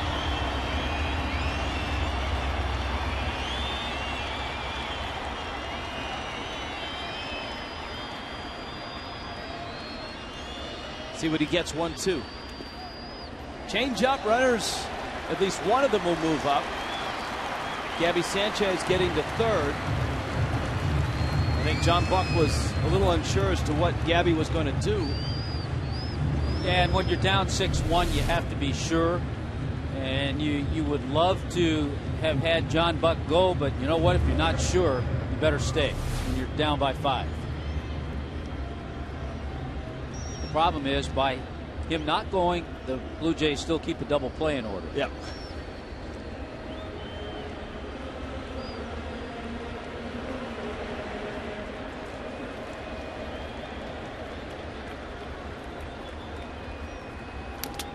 Breaking ball, and Reyes leaning out over the plate just gets a piece of it. So the last 3 pitches, he's not seen a fastball. All off speed stuff.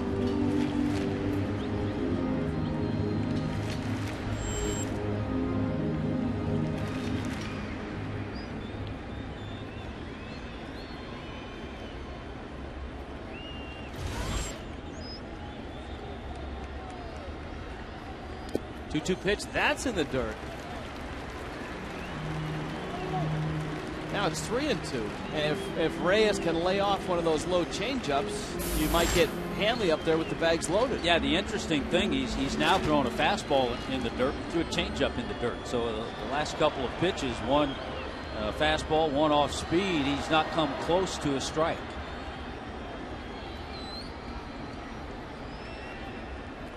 Three-two coming. Got him with a changeup.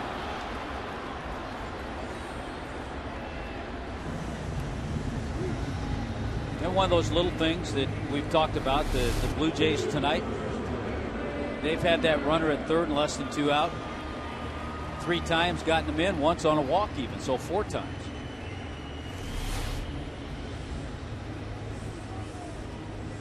That a little different scenario because Reyes didn't have the hole at bat with Gabby Sanchez at third.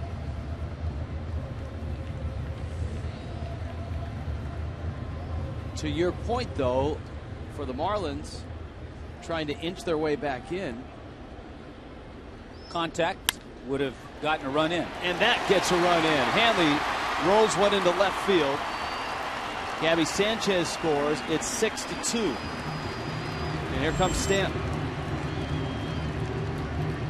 The greatest feeling for any hitter is when you put in that time. And the numbers by Hanley are not for lack of effort and for time put in and time spent on working on it. And we talked about how he came out today at 3:30 in the afternoon, probably about 12 hours after the plane landed. And it was on his doing that he wanted to come out and work with Eduardo. Ozzie worked with him a little bit. So when you do that, it's a great reward when you see benefits right off. Bruce Walton, the pitching coach for the Blue Jays, was just out on the mound. Romero now with runners first and second, still 2 outs, and here is Stanton, who banged one off the top of the wall and out in the 4th. That was the Marlins' first run. They had their second run here.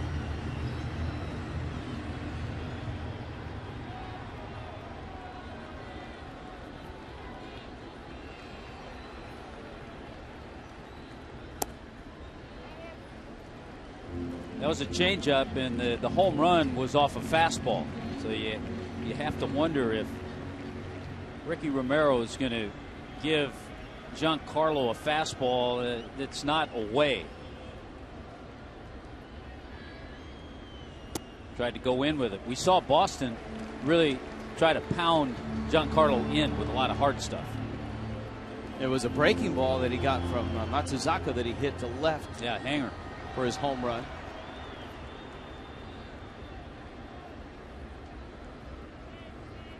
See what he gets. 2-0. Off speed pitch, and he pulled it foul, and it counts 2-1. If you just happened by, the Toronto Blue Jays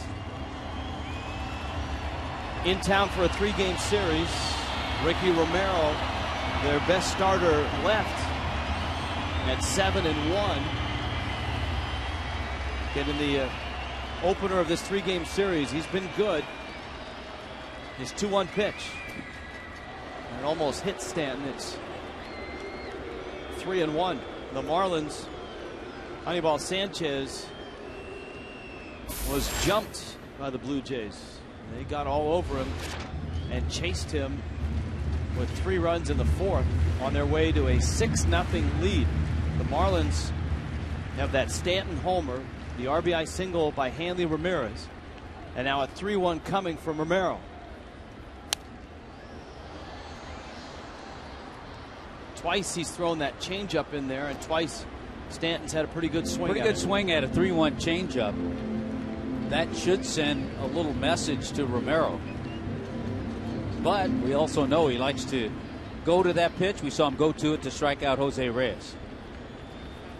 Going to pull his catcher, JP Arancibia, out to the mound just to make sure they know what they want to throw here. I think that was a Ricky Romero saying, come here, I want to tell you what I want to throw, what feels good right now. So we'll find out if he goes with the fastball or if he stays with that changeup. I don't think he even put a sign down. Here's the 3-2 in the dirt. Stanton, did he go? Yes, he did. That's a big strikeout. Wow, and to chase a pitch that far out of the zone. A big strikeout for Romero, and the Marlins have to settle for just the run.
Scoring early and often is how the Blue Jays have built a lead here at Marlins Park. First game of a 3-game weekend series. With Jeff Conine, Craig Minervini, Tommy Hutton, Rich Waltz with you. Our crack staff ensconced in the production truck, parked out beyond right center field here at Marlins Park. Ryan Webb comes in. The Marlins getting just the one run. Ricky Romero striking out Giancarlo Stanton. An enormous out for Romero. And a tough one to swallow for the Marlins. Boy, it was obvious with Romero calling out Arancibia that he wanted to throw the changeup. And he threw it, it bounced in front of the plate, but he got Giancarlo to chase it. Ryan Webb, his last few outings has been outstanding. He's thrown at 95, heavy sinker, two-seamer, and has had a nice run of success. So you've got two guys that are hot now meeting. Yeah. In Webb and Brett Lawrie. Lawrie has 3 hits. He has scored half of the Blue Jay runs. Believe it or not, it's Lawrie's 8th career 3-hit game, albeit a short career. He's yet to have a 4-hit game in his career. He played in just 43 games last year with the Blue Jays. After tearing up the Pacific Coast League in Las Vegas.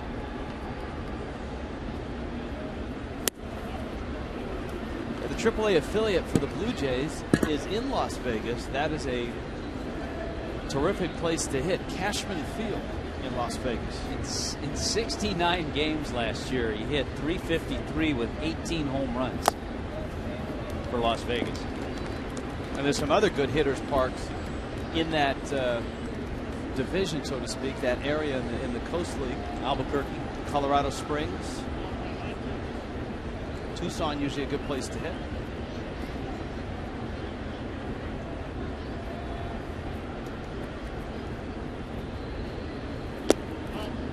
Did you play in Fresno on your way through the minor leagues? Yeah, in Fresno when I was there was A-ball. It was in the California League. Was that one of the ballparks where the sun set? No, that was Bakersfield. Bakersfield, yeah. Thank you. Here's the 2-2.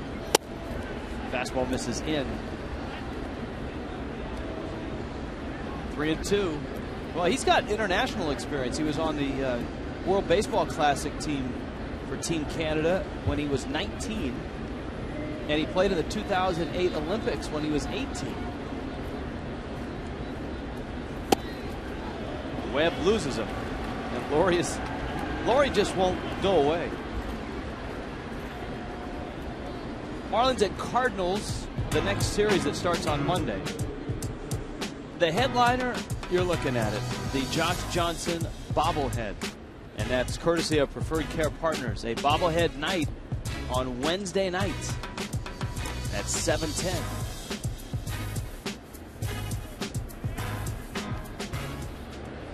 Oh, the JJ bobblehead. Here's Rasmus standing up out over the plate. Fly ball left. Kern's out there. He makes the catch. Laurie goes back to first. There may be some at home seeing the name on the back of his jersey saying, isn't it Lowry? No, it's Brett Laurie.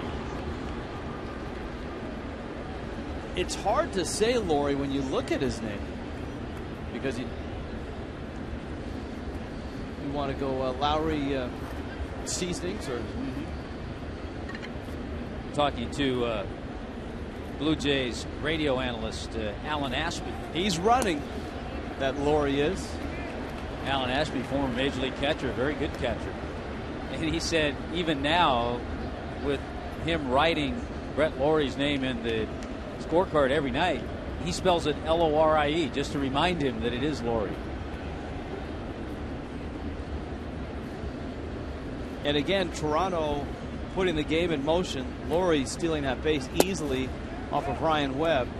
Anibal Sanchez had trouble holding runners and keeping them close as well. Bautista has driven in a couple runs. Bases loaded walk, RBI single.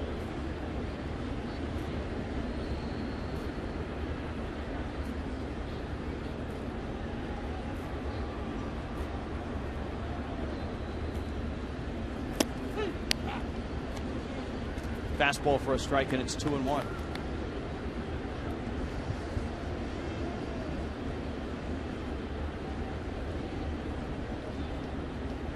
So Bautista with the 2 RBIs so far moves into third place in the American League. Josh Hamilton with 64. Miguel Cabrera 55, and Bautista has 54 now.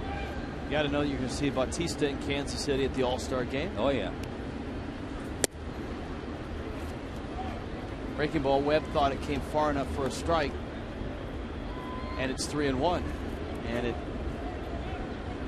just got in there on Fox Tracks.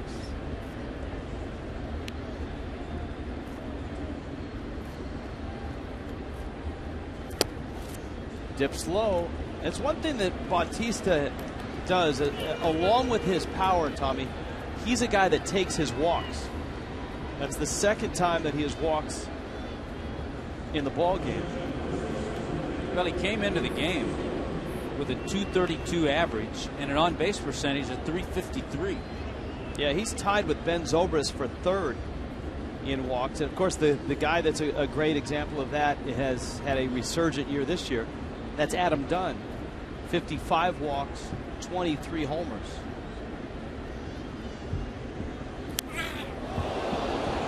Encarnacion gets hit. You can hear it, and you can hear him.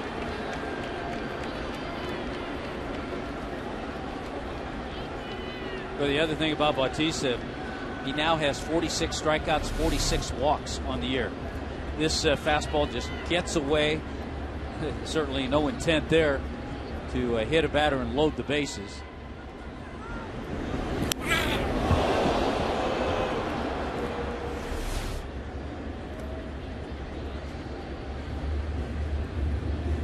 John Farrell.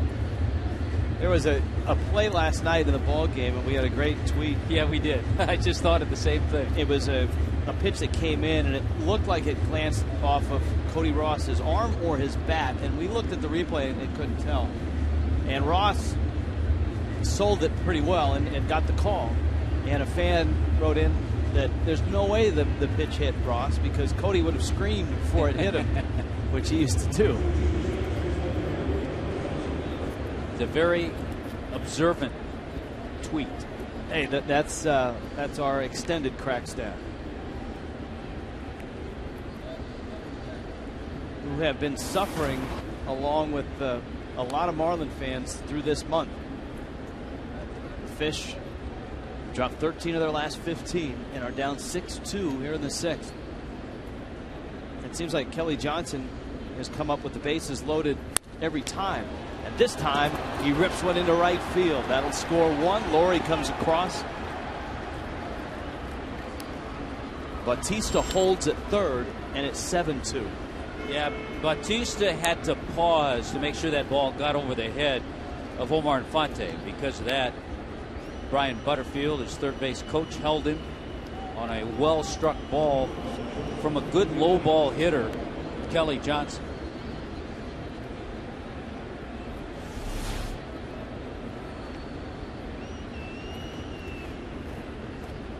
But just when the Marlins inch forward a little bit, they fall backward a little bit. Escobar now has bounced out twice and walked. Base is still loaded. There is still one out.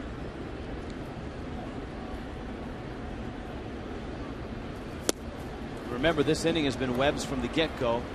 Walked Laurie. He stole second. He did not draw it through. He had a huge jump. After Rasmus flied out, a walk to Bautista. Encarnacion was hit. Kelly Johnson got a hit.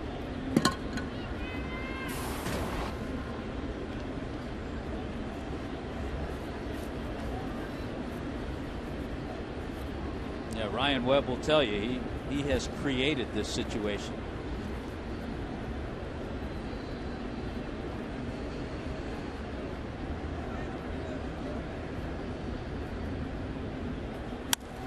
Breaking ball, lined right field. Stanton on there, makes the catch, runner tags, and Bautista will score. The Blue Jays now 8-2 on top.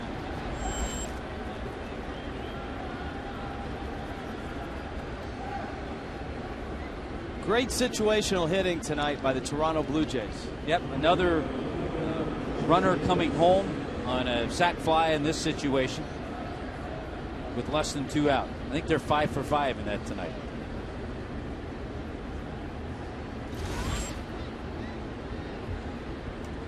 Three sac flies, a bases loaded walk, a ground out to short. They've all produced runs. Into left field, base hit. Kearns will pick it up. Scoring easily is Encarnacion. 9-2. And it's going from bad to worse for the Miami Marlins. Rajay Davis. We told you that the Marlins bullpen extended in Boston. Ozzie Guillen doesn't want to go down there unless he has to. Well, Zambrano went 5 innings. Ricky the night before went 3 1/3. Mark Burley, even for Burley, for him, he went just 5. And then, of course, Sanchez tonight. That's a fair ball down the line. That's going to score a couple. Davis comes home, and he scores in front of the Stanton throw, and the rout continues.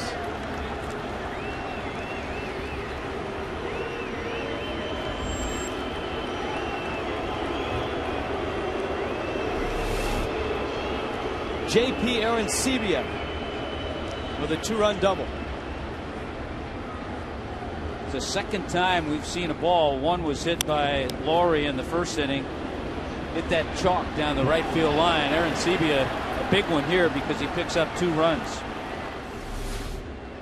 11-2 Toronto.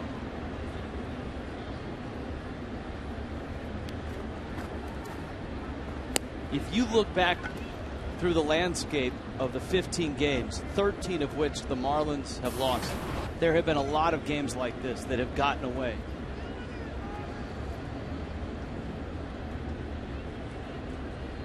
Marlins lost a couple of blowouts to the Tampa Bay Rays.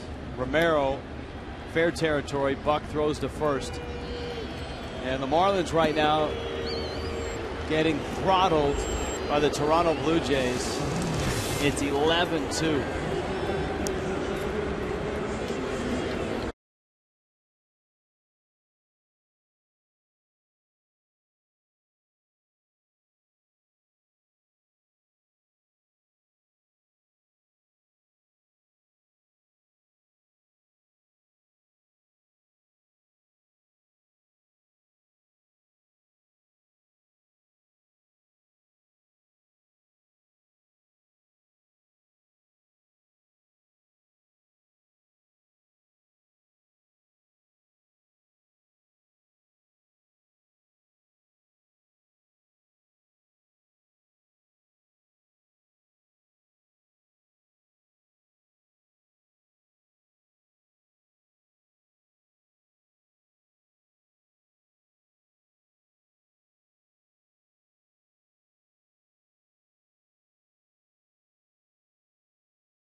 Saturday Spectacular is tomorrow. Remember, tomorrow's a 1:10 game. Arrive early for an autograph session with a Marlins player after the game.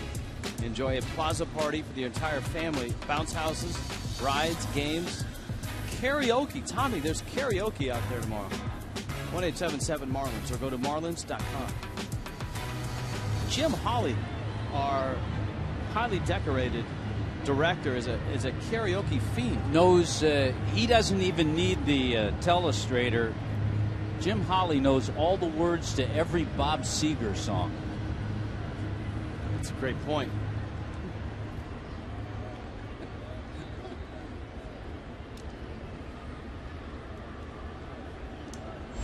Justin Ruggiano, and he pulls one foul. The hole that the Marlins dug for themselves early is just getting deeper and deeper. 5 runs in the top of the 6th for the Blue Jays.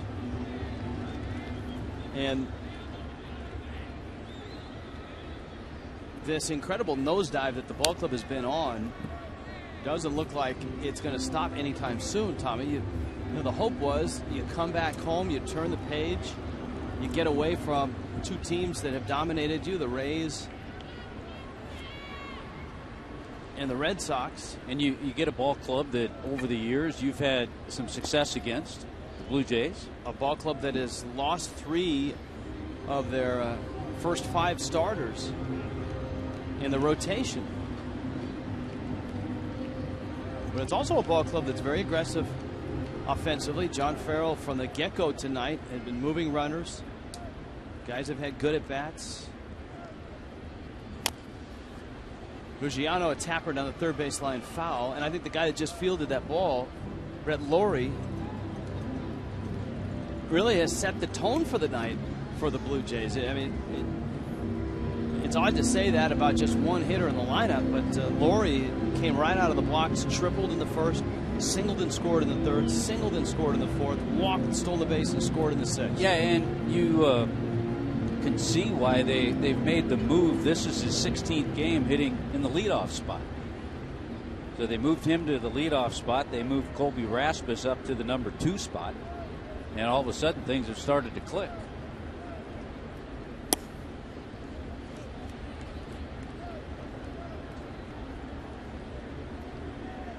Two and two. Ruggiano a walk and a double. Ricky Romero, 74th pitch of the night.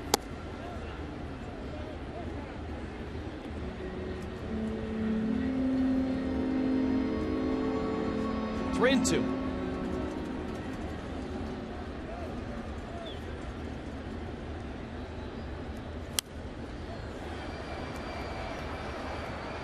That pop-up is going to land in the Blue Jays dugout.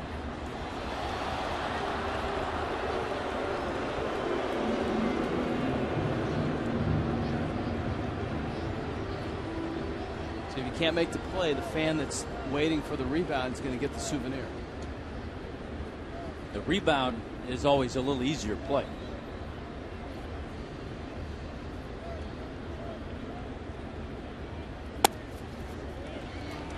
Ruggiano walks. And Omar Infante is coming up. Good night for Justin Ruggiano. He's walked a couple of times and doubled.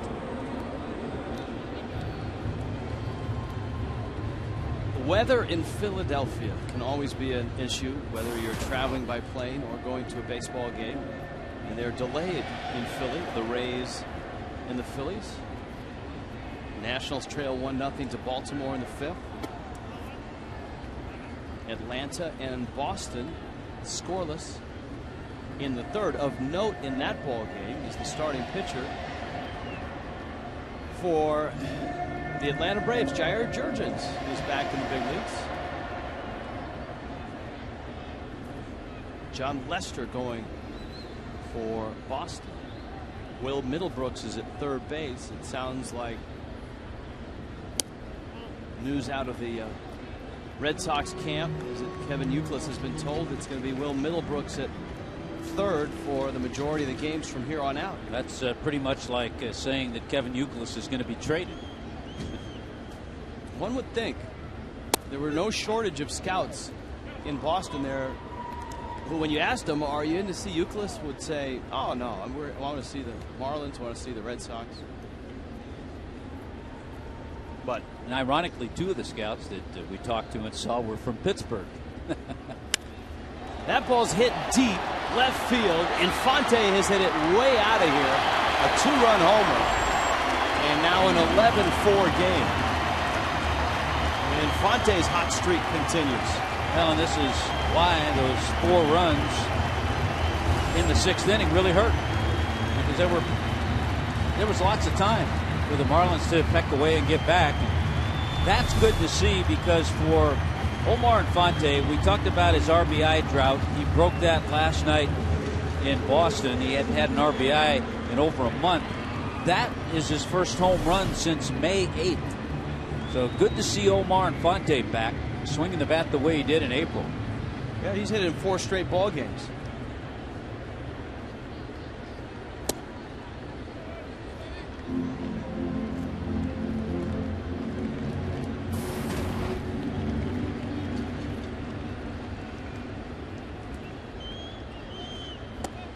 Austin Kearns takes low and away. 7th of the season for Infante. 2nd of the night for Miami. Stanton has hit his 16th. The Marlins have a ways to go. They are down 7.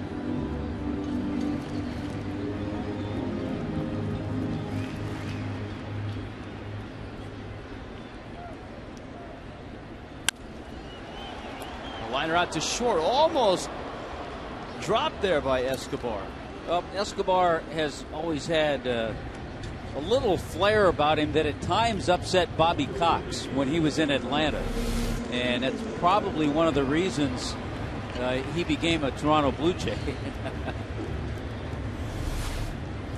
If he drops that ball, do they call it on the transfer? No, he's not transferring it to anything. He's not trying to get a double play. Laurie to his left. Has it, fires across the diamond in time. Gabby Sanchez retired for the first time tonight. He's 2 for 3. So I'd have to say, if he drops that ball, it's an error.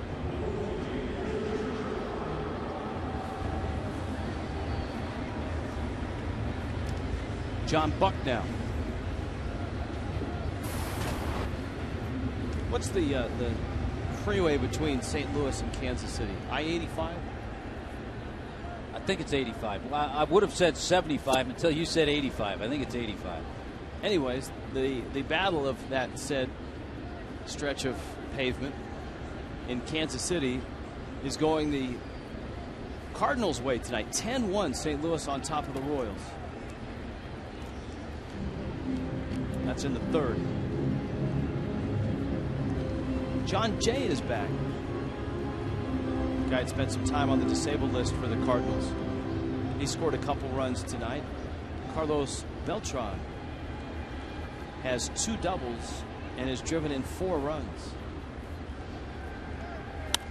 So this series, and for every other interleague series this weekend completes interleague play for 2012. Unless, and this has happened before, unless there's a rainout. There's a rainout, yeah. And like in mid to late September. September. Cause a lot of havoc. Yeah. Where it's like Minnesota's got to play Arizona 1 game if one of them are close or somebody like that. Marlins will take their 2 runs here in the 6th, but still looking straight up. And an 11-4 Toronto lead. Omar Infante, a 2-run shot.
Is on top of Miami. Brett Laurie has been outstanding, 3 for 3. Triple, a walk, a stolen base. He scored 4 runs. The Marlins have a couple of home runs, but the story has been Toronto's offense and a quick strike offense. They chased Anibal Sanchez out of here after 3 1/3 innings. Chad Godin came into the ball game, and Godin pitched an inning and 2/3. Ryan Webb gave up 5 runs in the 6th. And Webb is still out there. Seems like Brett Laurie has batted every inning, just about. This is his 5th at bat, though.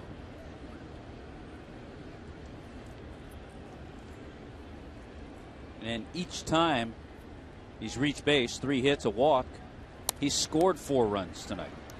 Between innings, we were listening to and singing along with one of of our favorite pop hits in the last couple of years from one of the best fielding shortstops of all time, who is in the building tonight, though he's not singing tonight. Omar Vizquel. Broadway is dark tonight. 45 years old, still picking it, still getting a start every now and then. Yeah, and he was playing the last couple of years for Ozzie Guillen in Chicago with the White Sox, and actually playing pretty well. Spot starter, utility infielder, played some third base, played some shortstop.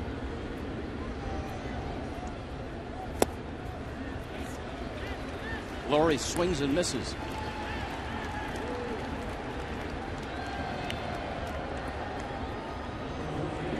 The Marlins finally get Brett Laurie out. Toyota Trent in 2012 on pace for over 1,200 strikeouts this season. The club record 1184. But you know what? If they finish a close second to the Yankees in home runs,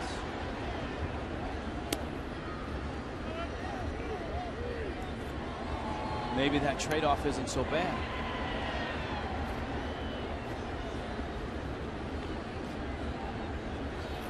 Remember, 2 years ago they hit 257 home runs.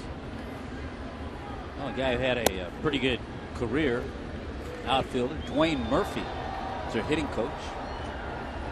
Dwayne Murphy, in his time, took one of the healthiest cuts in baseball.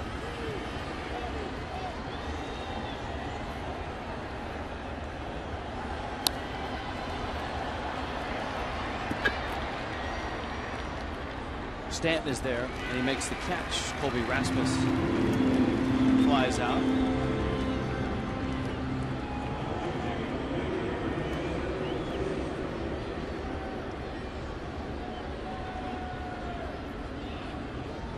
There's Dwayne Murphy, center fielder, Oakland Athletics.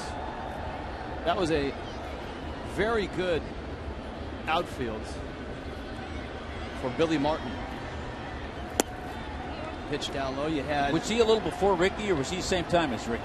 He was, I believe, in center field when Ricky arrived, but they played together. Ricky Henderson was in left field, Murphy was in center, and a strong-armed, very powerful right fielder, Tony Armas, whose son the Marlins would face 47 times when he was pitching for the Expos and the Nationals. Whenever the Marlins played the Expos, they were guaranteed to see Tony Armas and Javier Vasquez. And I'm not sure what Tony Armas's record is against the Marlins, but it wasn't very good. The Marlins had unbelievable success against Armas, who had pretty good stuff. His dad had one of the strongest throwing arms in the game in right field. Dwayne Murphy won some gold gloves in Oakland in center field.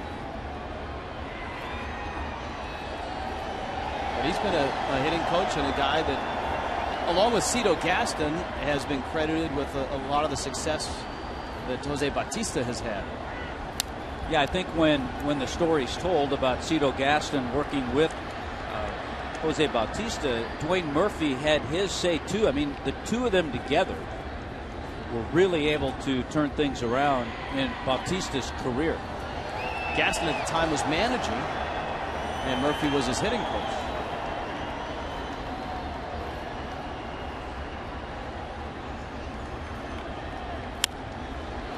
Bautista hits that one to left. That's deep and gone. And that'll bring a smile, you would think, to his hitting coach's face.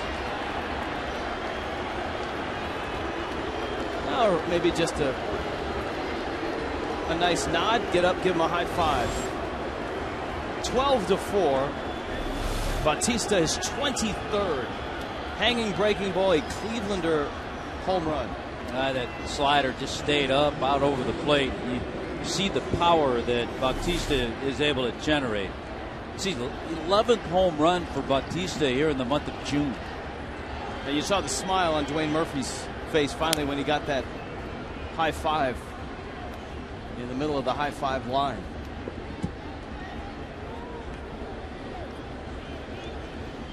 Joey Bats.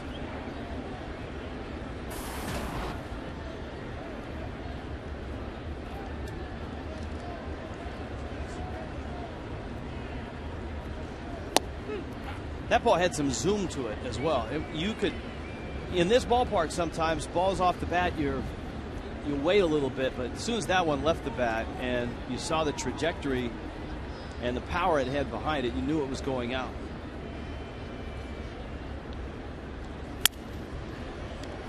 Hanley makes a nice leaping catch to finish off the inning. But Jose Bautista gets his 23rd. The rout continues.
Still has more runs than hits.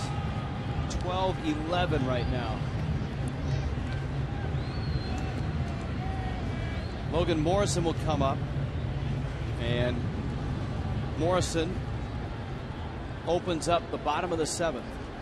Ricky Romero stays in there. Morrison, a very good series in Boston, and a fastball that's up and in and spins Morrison out of there. Lomo was 0 for 4 last night, but homered in the first 2 games in Boston. Yeah, he found Fenway very, very desirable.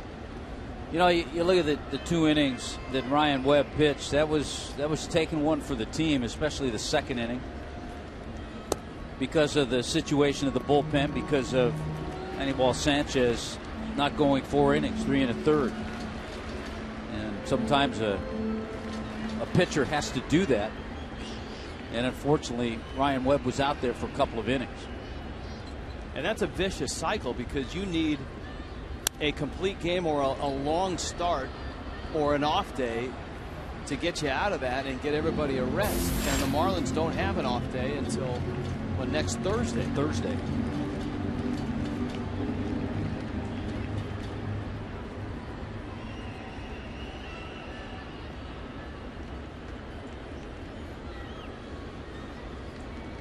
2-1.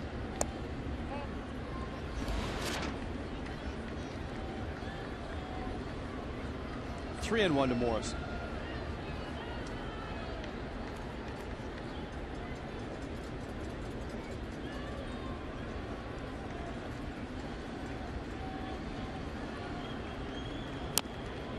Check swing, and the count goes to 3-2. the situation where more than likely Logan Morrison's going to see a fastball. Probably the last inning that Romero throws. He might go one more, but with the score 12-4.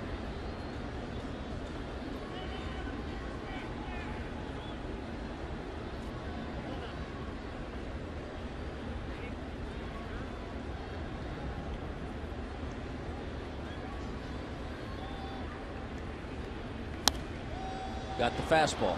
And he popped it up. And that's going to bring Escobar over to make that catch. Let's check in with Craig Minervini. Craig? Rich, thank you very much. Logan Morrison is launching his Lomo's MVPs tonight, and it's for families who've either lost their husbands or dads. This group over here tonight is here along with Debbie and Connor. Now, this is a terrific idea, and the idea is courtesy of 10-year-old Connor, who lost his father about 2 years ago and got a chance to meet Lomo. As you see that play, and it works out for an infield hit for Jose Reyes. But you got a chance to meet Lomo at FanFest, Connor, and you came up with this marvelous idea. Tell us about it.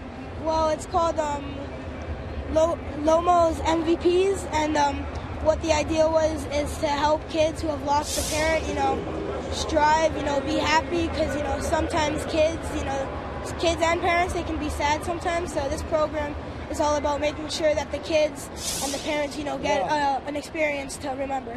So you were talking to Lomo, and tell us what happened. You were talking to Lomo. He obviously shared something in common with you. We all know Lomo lost his dad in the offseason 2010. And tell us how the conversation went. So at FanFest, we met because we were talking about this for a while. So I finally got the chance to meet him, and I told him I'm very sorry about your loss, and I asked him, how would you feel about creating a program that helps kids who lost a parent? And right away off the bat, he goes, wow, that's a great idea, and I would love to do it. And now I have the privilege of starting the program today. And this is the shirt that we got. So not only his shirt, but Lomo spent, I'd say, half hour, maybe even 45 minutes with the families here before the game in the dugout for good 20-30 minutes before they had batting practice, even after batting practice for 15 minutes. Debbie, I know it's a tough time. There were a lot of tears here today, but what a program, huh? Well, we're delighted, Craig, that Logan Morrison and the Marlins Foundation are really standing behind children, particularly in their time of need.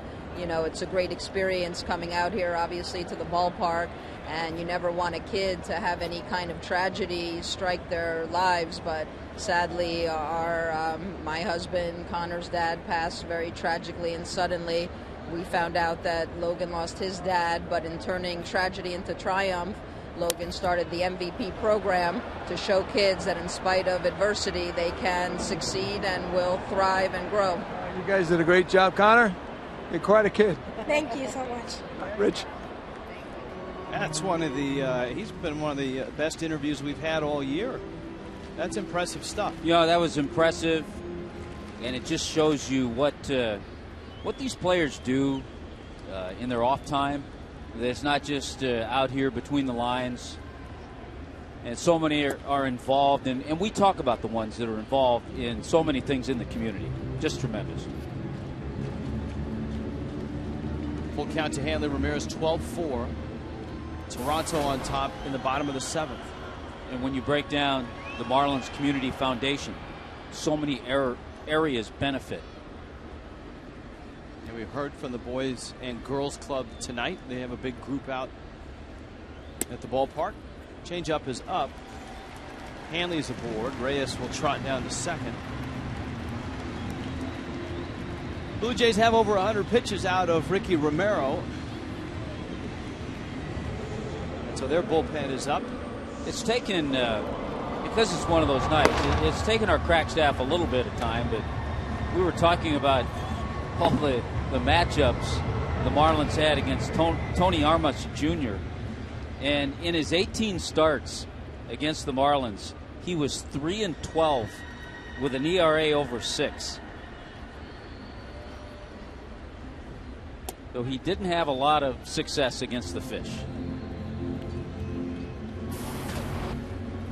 Stanton homered in the fourth. A big at bat. Well, at the time it was a big at bat. It doesn't seem like it in a 12-4 game was his at-bat in the 5th inning. The Marlins had scored a run. They had a couple of runners on, and it was a 3-2 pitch that bounced in the dirt, and Stanton could not check his swing. At the time, it was a 6-2 game.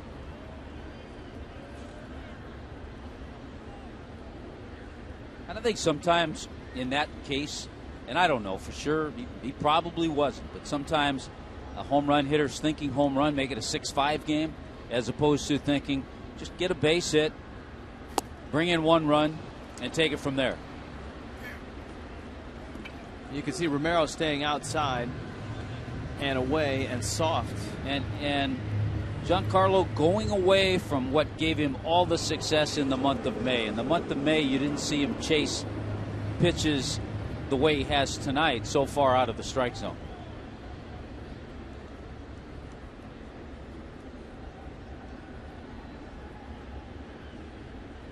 Do you think what you've seen in the last couple of at-bats from Stanton is a 22-year-old kid who's being asked to do too much, to be the main Yes. run producer on a team that is starved for runs and is challenged to score runs right now? When you have and you can throw Hanley in the veteran role. When you have a guy like Hanley who's not producing and driving in runs, and you put the pressure on a 22-year-old, it's a different story. If you've got a couple of veteran guys around Giancarlo producing and driving in runs, whole different story for him.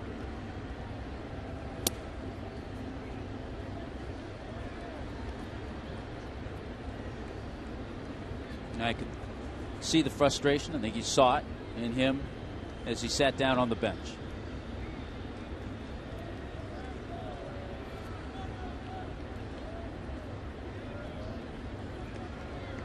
.30 pitch. Ruggiano takes a strike. Justin Ruggiano getting the start, has walked twice and doubled. He'll probably be in there tomorrow night against the left-hander Brett Cecil. Or tomorrow afternoon, I should say. High pop. Bautista, long run, and he gets there. And he makes the catch. Nice play. 12-4. Blue Jays.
Done a lot of little things right.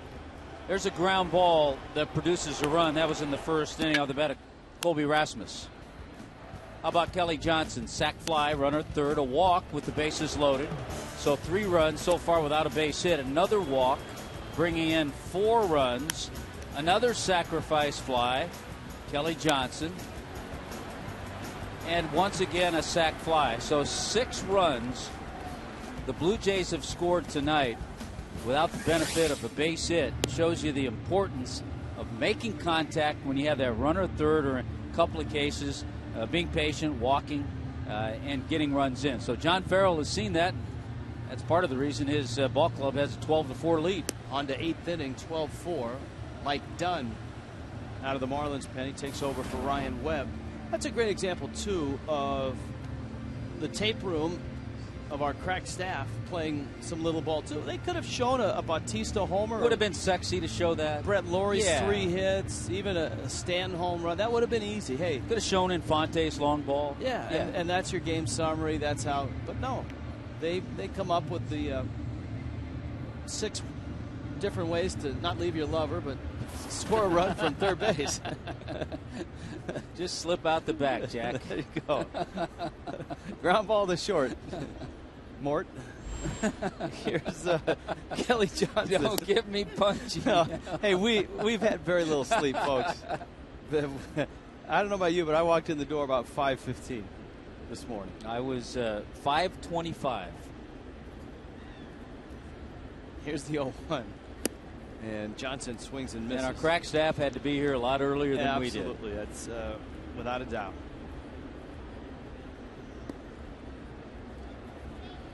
Actually, driving back up 95 in the Turnpike early this morning, we saw some of the traffic that was part of the celebration, I think, from the Heat parties. I thought you were about to say we saw the sunrise. Johnson swings and misses. You always know it's early when you pull into your driveway and the paper's there.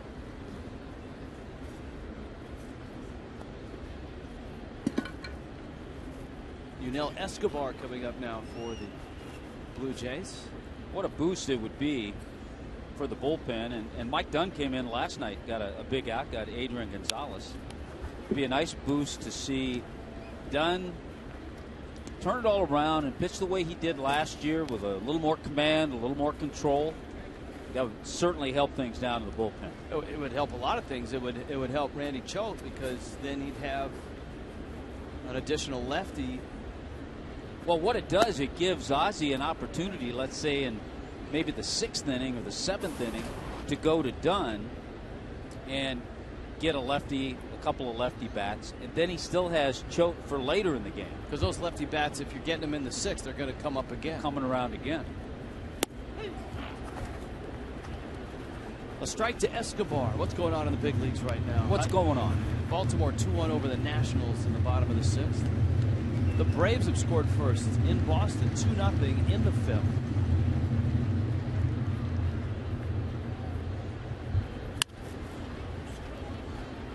Reyes, long throw. Nice play. Jose Reyes throws out Yunel Escobar.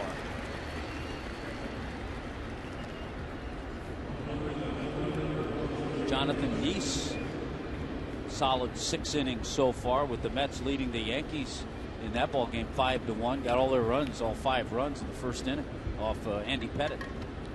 Remember when the Marlins went to Cleveland, the Indians were in first place. The Marlins won 2 of 3, and the Indians are back up atop the American League Central. They have a 1-0 lead over Houston, but the Indians are getting 1 hit in that ball game. They have a 1-0 lead, a run on a hit. Houston has no runs on 3 hits. Ubaldo Jimenez is pitching for Cleveland. And Houston, Lucas Harrell's on the mound. Yeah, I was just going to say Lucas Harrell. So he's tossing a dandy, but trailing 1-0.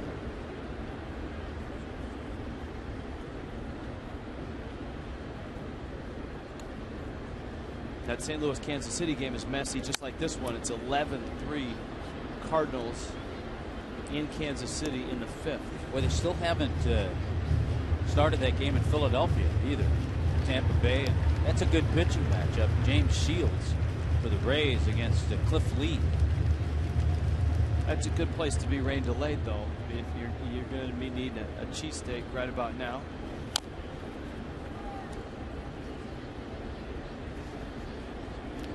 Cliff Lee still doesn't have a win. He's got a 3.48 ERA, and so this is for Lee. This has got to be what, 14th or 15th start. Now he missed a little time, but he's had 11 or 12, I think.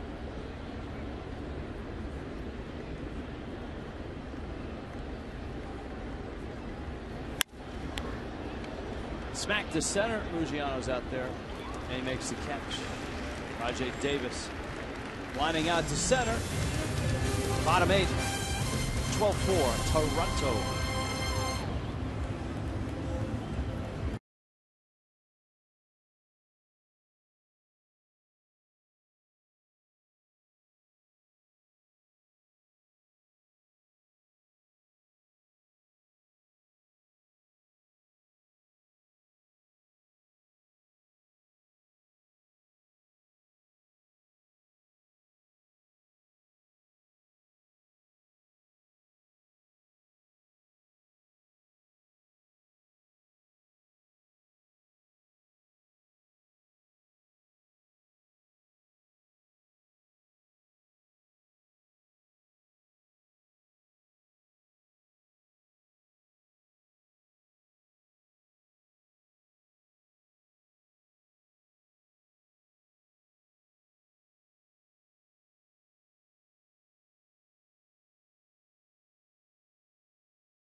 Makes an appearance in the ball game. Jose Bautista will take the rest of the night off. And in the meantime, Robert Coelho comes into work. Good fastball, curveball, changeup. So a double switch appears to be in place for John Farrell. That has to be a big moment for an American League manager. Make that double switch. Read about it, heard about it, seen it. Spent a lot of time in the American League, pitched for Cleveland, pitching coach with the Red Sox. So now, as a manager, second year managing the Toronto Blue Jays. Look forward to those double switches when they come to the National League City. I remember my first double switch. Late in the ball game. Infante takes a fastball up. And it's 1-0. Tommy, I'll bet you were involved in a lot of double switches in your day. Yeah, I was. King of the double switch. Pop to left. Escobar calls for it and makes the catch. When you're a player, the hardest part about being involved in the double switch, you have to make sure where you're hitting. That's true.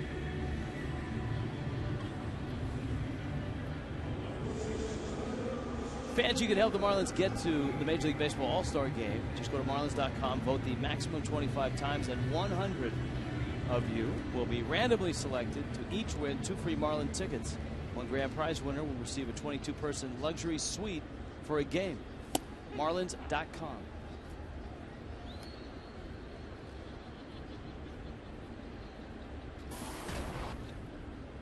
Austin Kearns. Swings and misses. Kearns an 0 for 3 night and a real struggle since coming off the disabled list.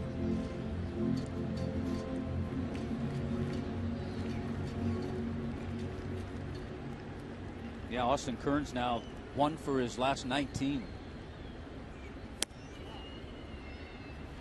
Frustrating for a player when he's on a nice little roll in his spot starts that he was getting early in the year before he got hurt. And then you get hurt. It's like a long timeout, and you have to get that feel and that timing back. Especially with a hamstring injury, because while you're on the disabled list, you can't do a whole lot of swinging.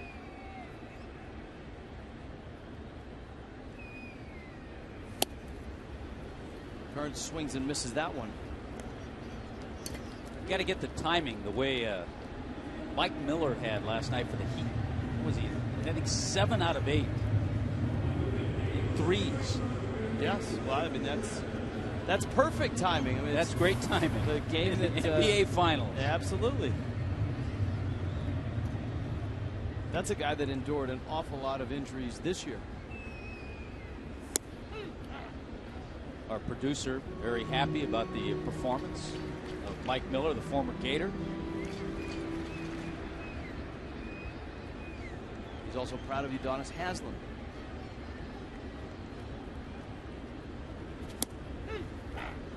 That's a strike. And it's 0-2.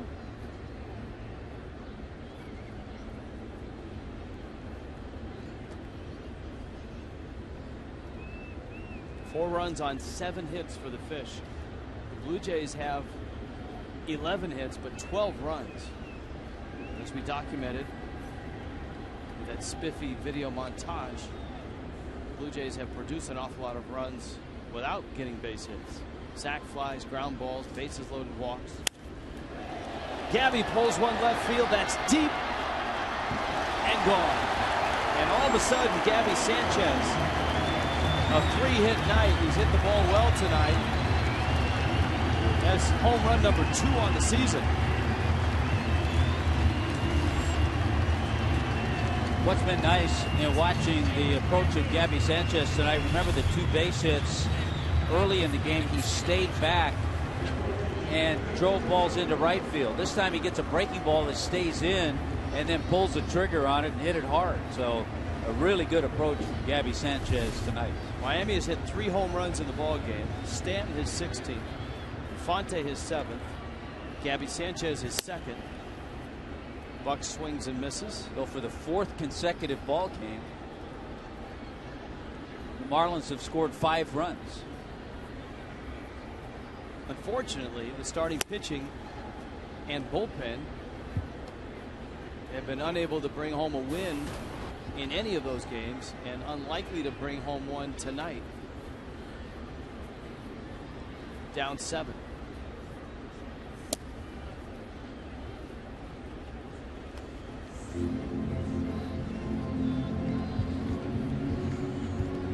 Gabby with his 3-for-4 night has bumped his average up 14 points. Buck swings and misses. Marlins get a run on a Gabby Sanchez home run. 12-5.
With Joey Bats and the Blue Jays.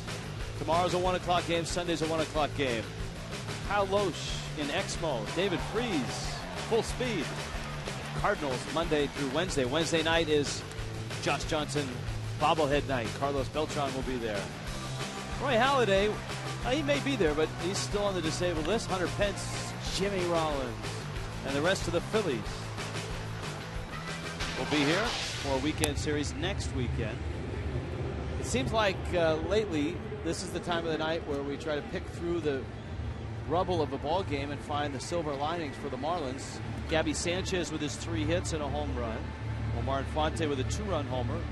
Giancarlo Stanton with his 16th homer. And here's Heath Bell for some work in a 12-5 game. I thought also some better at-bats from Hanley. He had a base hit, RBI single in the 5th inning. Walked his next time up.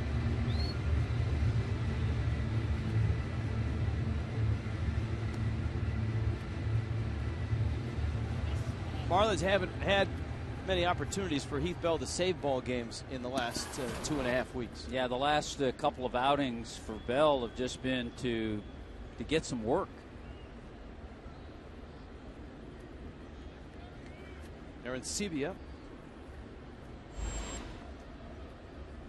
McCoy, and Laurie.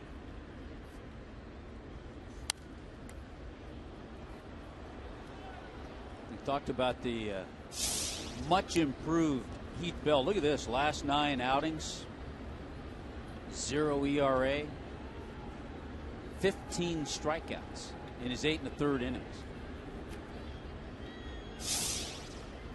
And I give him a lot of credit in games like this. He's come on and thrown the ball well too, which isn't easy to do for a closer. All closers will tell you that. Arancibia fouls it back.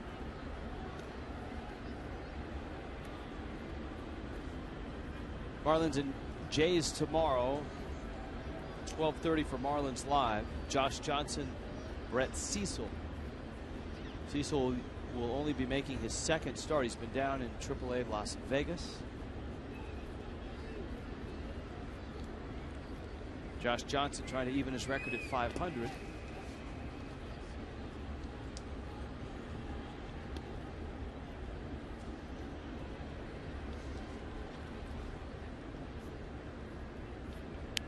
Las Vegas, one of the great stops in minor league baseball.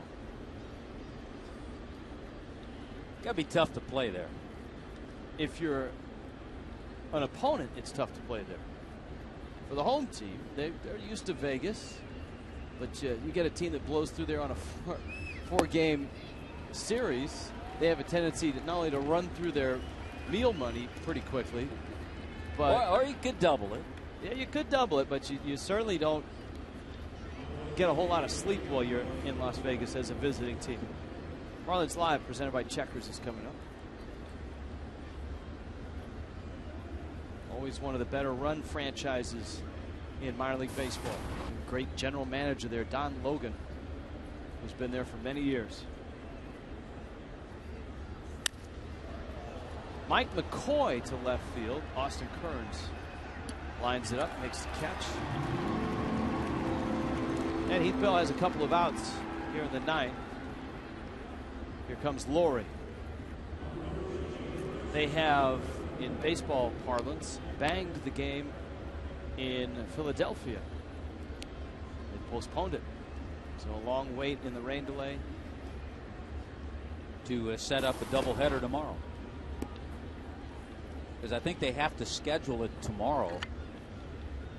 Right, you don't want to schedule it the last day of the series. Because that one could get rained out. So if possible, you have to schedule it the next day. As we talked about, it's one of the nuances of interleague baseball. You're not, if you're the Rays, you're not going back to Philly.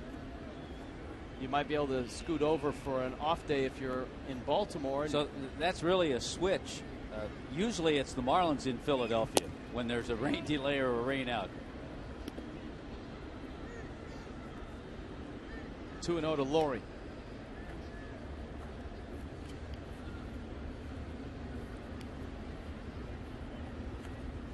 Atlanta's lead at Boston 2-0 in the bottom of the 5th. Laurie, a fly ball, right field, deep. Stanton is back, and he makes the catch just shy of the wall. Heath Bell, 1-2-3, 9th, and it's 12-5 still.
AT&T, the nation's largest 4G network. AT&T, rethink possible. By Checkers, feast on. Marlins part on a rainy Friday. The series opens with the Blue Jays on top 12-5 in the bottom of the ninth. And our Kawasaki Performance Player of the night. Brett Lawrie with a 3-hit night. He scored 4 runs for the Blue Jays. You and I always have fun in interleague play, especially when we don't see teams all that much, but maybe we see players we've read about or seen on highlights. And so far, Brett Lawrie is an early favorite as a guy who's impressive. He's lived up to a lot of the hype and the preparation when you start reading about a guy. Now you see him trotting over back behind the bag at second. Well, they're putting a big shift on. And Escobar, essentially, the Marlins used to do this when they shifted.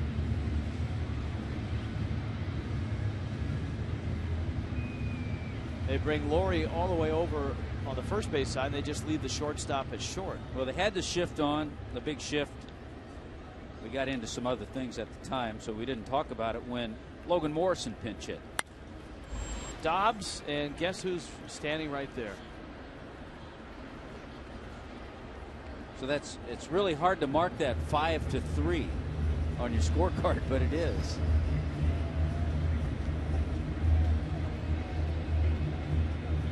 That's good scouting. David Pauly is the right-hander, comes on to finish things for Toronto. Reyes is up. Outside of the telecast, I turned to you and we talked about how do you stop a slide like this. One of the ways is to get a great start from your starting pitcher. And that's where you started, and that's where it all went sideways for the Marlins tonight. Anibal Sanchez lasted just 3 1/3 innings, 7 hits, 6 runs, and for a pitching staff that was taxed by the road trip through St. Pete and Boston, coming in here tonight and having to carry it from the 4th inning on, not the best of things.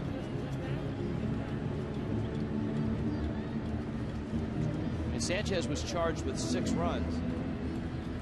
Ryan Webb was tagged with 6 runs in his 2 innings in relief. So Chad Godin and Mike Dunn did their part.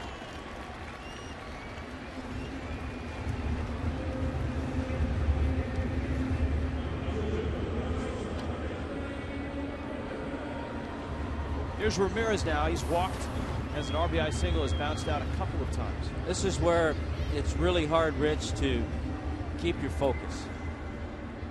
You got a blowout game. It's almost over. But you're working on things. If you're Hanley Ramirez, this is an important at-bat. Well, he certainly was working on things this afternoon. We showed it to you. His session with Eduardo Perez, which included Ozzie Guillen, and a special guest appearance from Andres Galarraga. And I think what the Marlins are looking for, what Ozzie is looking for, is just some consistency in the swing. And the foot. The leg lift, getting it down softly, getting it down at the right time.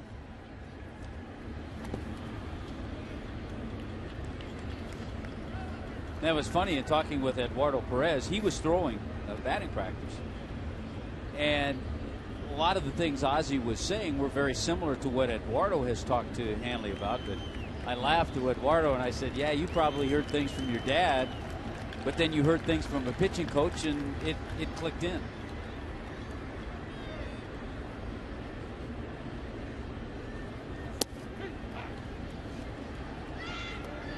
Well, you knew that feeling too. Both of your boys played college baseball. Yeah, they would maybe listen to me, but sometimes what a coach told them, all of a sudden it made sense. Yeah, because you're dad. I'd say, hey, I told you that 6 months ago.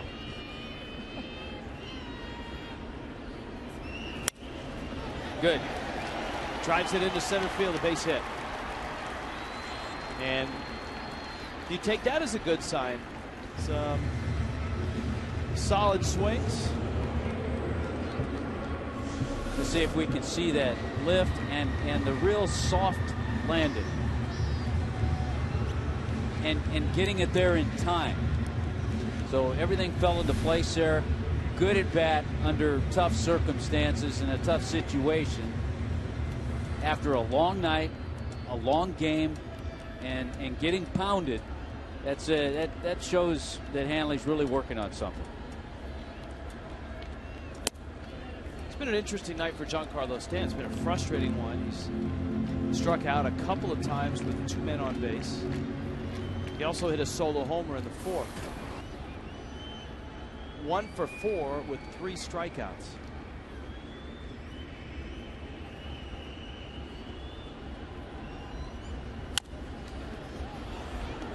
Laurie picks it and fires to first in time. For those of you that missed the Giancarlo Stanton home run, Warren Henry will make sure you see it again. The Warren Henry drive of the game.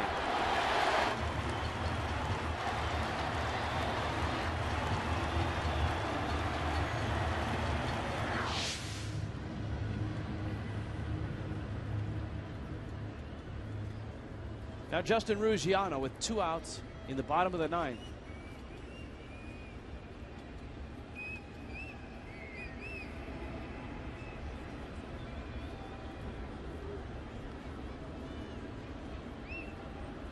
Reyes and Ramirez out there. Ruggiano has doubled, walked a couple times. You expect to see him in the lineup tomorrow afternoon. Yeah, we talked about Josh Johnson against Brett Cecil. Cecil making his first appearance against the Marlins. Brett Cecil, one of those guys out of college, University of Maryland. He was a closer,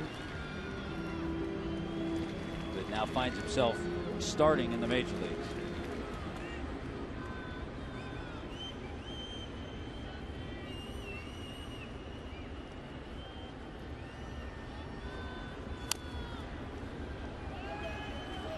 Two balls and a strike. But there'll be a lot of auditions for the Blue Jays in the starting rotation with the injuries to Brandon Morrow, Kyle Drabek, Drew Hutchinson, all guys who were in their rotation. You could see why in the spring Brian Cashman, the Yankee general manager, said that Toronto is the next Tampa Bay. And what he meant by that was the Blue Jays organization is 5th, or was ranked 5th, in terms of minor league talent by Baseball America. At the big league level, they certainly score runs and have talent, and they had a talented rotation. It's just banged up right now. Morrow is the guy they'd love to get back. Obviously, they'd like to have Hutchinson back and Drabek as well. It's going to be a while for Drabek. He'll have Tommy John surgery.